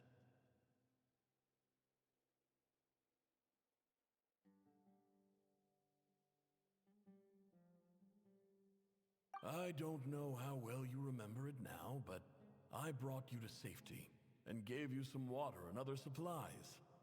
You seemed very pleased and told me your name. In my tribe, learning a person's true name is serious business, and I therefore see you all as friends. You were kind enough to leave your contact details so we could stay in touch. The Shimti tribe lives a harsh, nomadic existence in the desert. You were sympathetic towards my plight, promising to make me a special ambassador of the academia and help us find a way to make a better living. This brings me to my reason for writing. Our tribe has fallen on particularly hard times, and I would like to ask for your assistance. There was a terrible sandstorm a few days ago, which blocked up the well in our land. To ensure my people's survival, I had no choice but to venture into Eob. The Eob and Unut are descended from the Thamurians. While we trace our ancestry to Tulatula, we worship the Lord of Flowers and have had relatively good relations with our fellow tribes up until now. I found a well belonging to the Eob tribe. They declined to help us, but I really had no other option. So I took some water to keep me and my tribe alive. My actions are certain to incur their wrath. When we met, you assured me that you would be my ally in the academia. I would like to take you up on that offer, because I really need your help. I wonder if you could send an academia representative to meet with me. That aside, the last time you were here, you mentioned that the academia had started accepting students from the desert, and I told you a little about my daughter, Nefer. We have next to no resources here in the desert, and my power and influence are limited. Would you consider enrolling my daughter at the academia? She is a smart girl. I know she won't disappoint you. From the outset, the academia never took you seriously. Those things they promised were just empty words. I doubt they even remember the name Sinuhe. And you were so emphatic that your luck had finally changed for the better. You swore you'd lead us to a better place one day.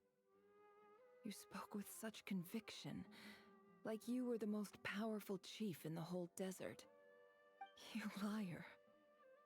You lied about everything. You promised the world and delivered on none of it. And who fell for it? Just me, by the looks of it. Despite your best efforts. Which makes you a pathetic liar. You weren't even any good at it. I think I'll take over from here. Let me show you how it's done.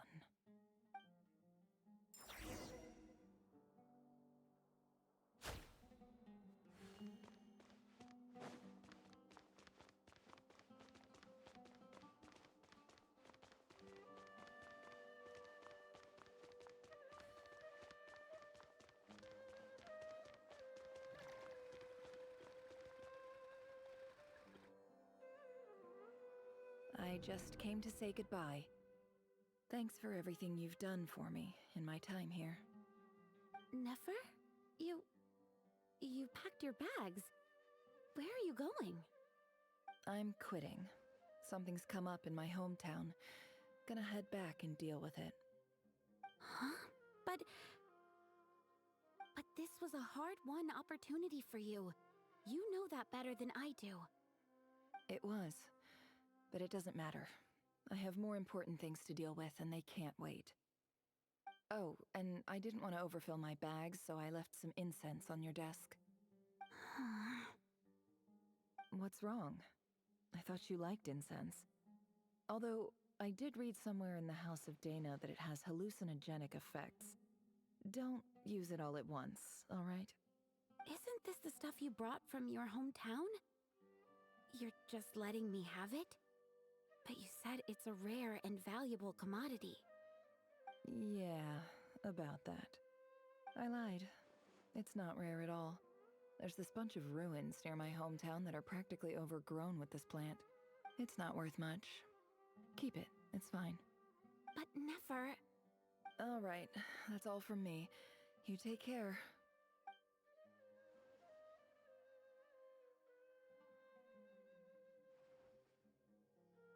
Don't forget me, okay? I mean, we're more than just classmates, right? We're friends. Yeah. I'll remember you. I lied again.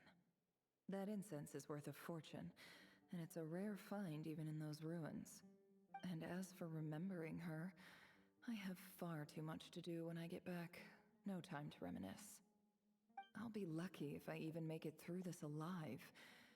But either way, I expect I'll forget you pretty quickly.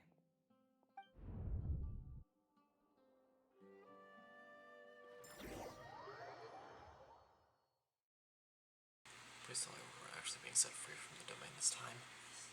Please.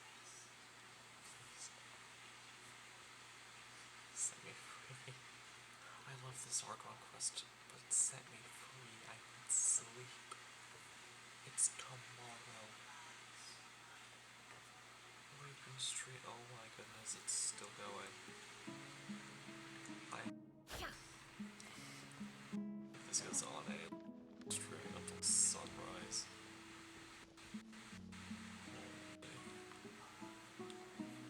I think given how this section of the quest is, you can't really just stop. Because it did say that I would have to probably repeat some stuff, and I don't want to go through absolutely every last bit of this all over.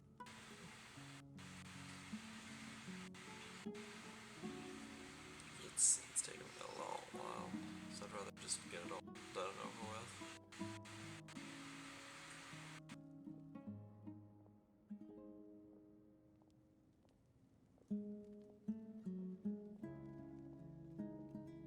It's a pleasure to meet you, Mr. Arif.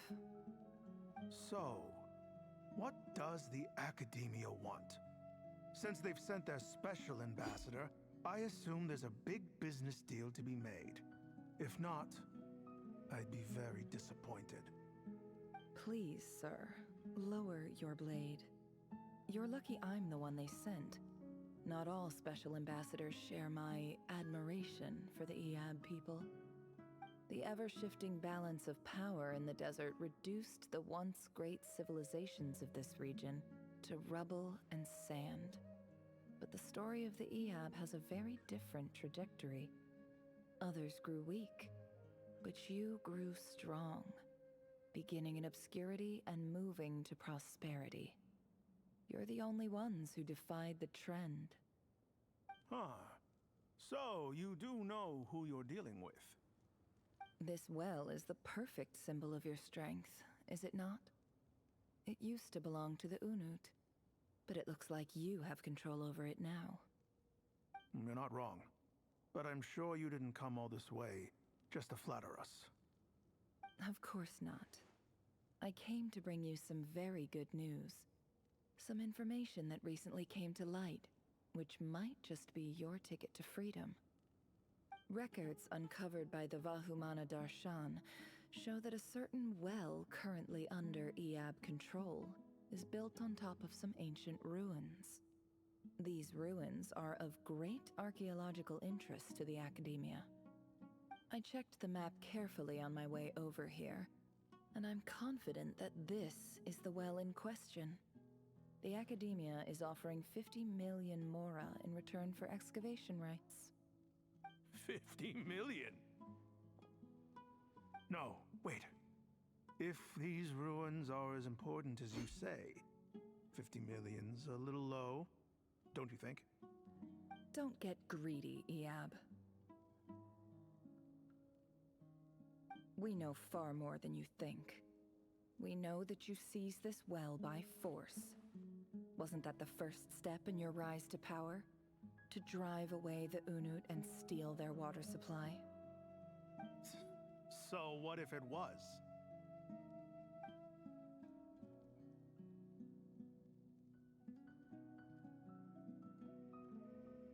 Don't worry. As unscrupulous as it was, it's something we're willing to overlook. The Academia is only interested in dealing with the de facto power holders in the region. I hope I am making myself clear. And I hope your words are the truth. If I find out the Academia is trying to play me, I'll hunt down every one of your people and make you watch as I cut their heads off one by one. I assure you, Chief, that would not be in your long-term interests. You don't want to make an enemy of the Academia. You see how I'm dressed, don't you? I appreciate that you've never been to the rainforest, but surely even you recognize an ambassador's attire when you see it. And what does a barbarian like you have to lose anyway? You really think the Sumeru Academia would bother to come all this way just to lie to you? We have more important things to worry about. All right, I take your point. The Academia is the highest authority in the land. I'm sure you're trustworthy people. In that case, we have a deal. We will sell you the excavation rights. I'd like to thank you, Ambassador. This is good news indeed. Excellent news. In fact, it calls for a celebration. Would you do us the honor of staying a while and enjoying some EOB hospitality? Gladly. I am partial to wine myself, and I trust you are as well. So let's indulge in a few drinks together, in celebration of this momentous occasion.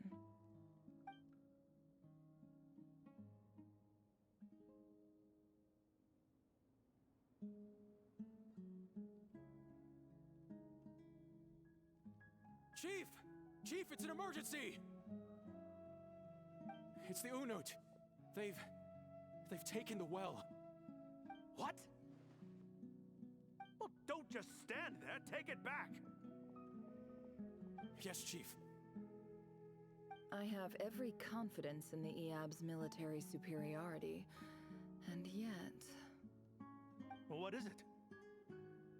The Unut's response was alarmingly fast. The day after we reach a deal, they seize the well. This can't be a coincidence. Perhaps there is a traitor in your midst. I don't think so. I am obliged to remind you, Chief, that the Academia will only deal with the de facto power holders. If you cannot regain control over the well, the chances of there being a mole is pretty high if you look at it. No! Please, Ambassador, just give me some time. I swear the Unut will not get away with this. That well is ours, and so is the Mora. Glad to hear it. I will wait here for an update. If there is a traitor, I will find them. In the meantime, make yourself at home. I'll report back as soon as I have an update. Much obliged. Wow. All it took was a few words and I've got him wrapped around my finger. What an amazing feeling. So, in summary, Ambassador, the Academia would rather negotiate with our tribe instead of the EAB, yes? The EAB are ruthless murderers who don't listen to reason. And now they have the gall to interfere in our research projects in the desert region. So let me ask you, Chief, if you were the Academia, what would you do? Kill them all, of course. Precisely. The Academia does not tolerate those who stand in our way. The EAB have held back our academic pursuits for too long, and our patience is wearing thin.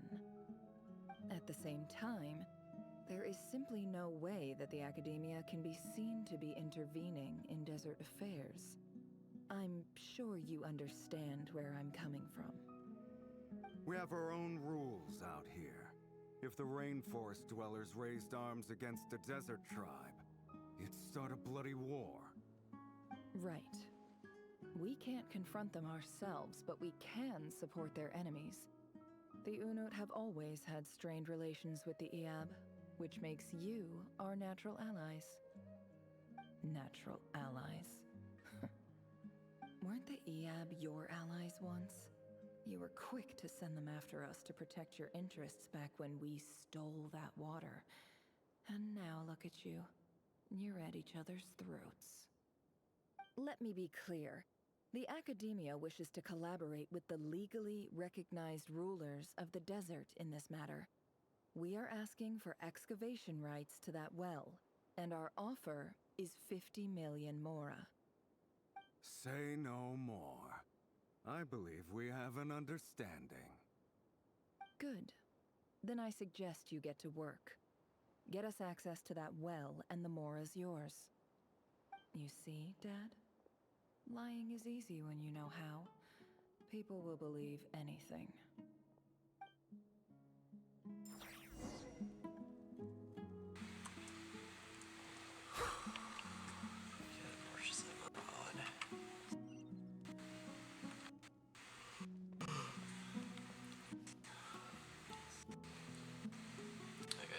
best interest, I'm gonna stop.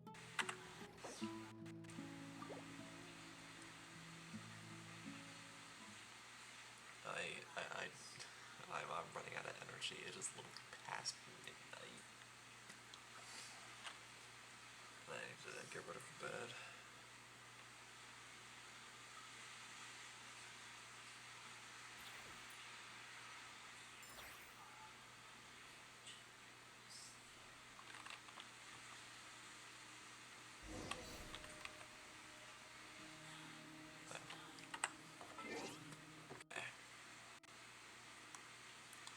Really quick, let's claim these achievements and then we'll...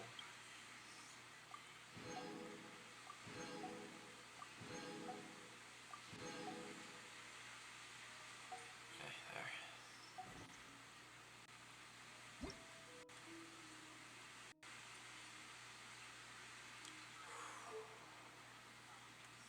That was heavy. Oh boy. Anyways. If you guys enjoyed this stream and you're on the YouTube side of things, then please be sure to comment, like, subscribe as always. Stay awesome. And if you're one of the lovely people who decided to take time out of your day, afternoon, or evening to come watch this stream live as it is happening, or you're here for the 2 weeks that it's on Twitch before I transferred over, then please be sure to drop a follow and maybe even a subscription if you haven't done so already. Small reminder that those with Twitch Prime are able to get a free 1-month subscription to a streamer of their choosing. So if you haven't used that with someone else, I encourage you to use that here. As always, long live the rebellion.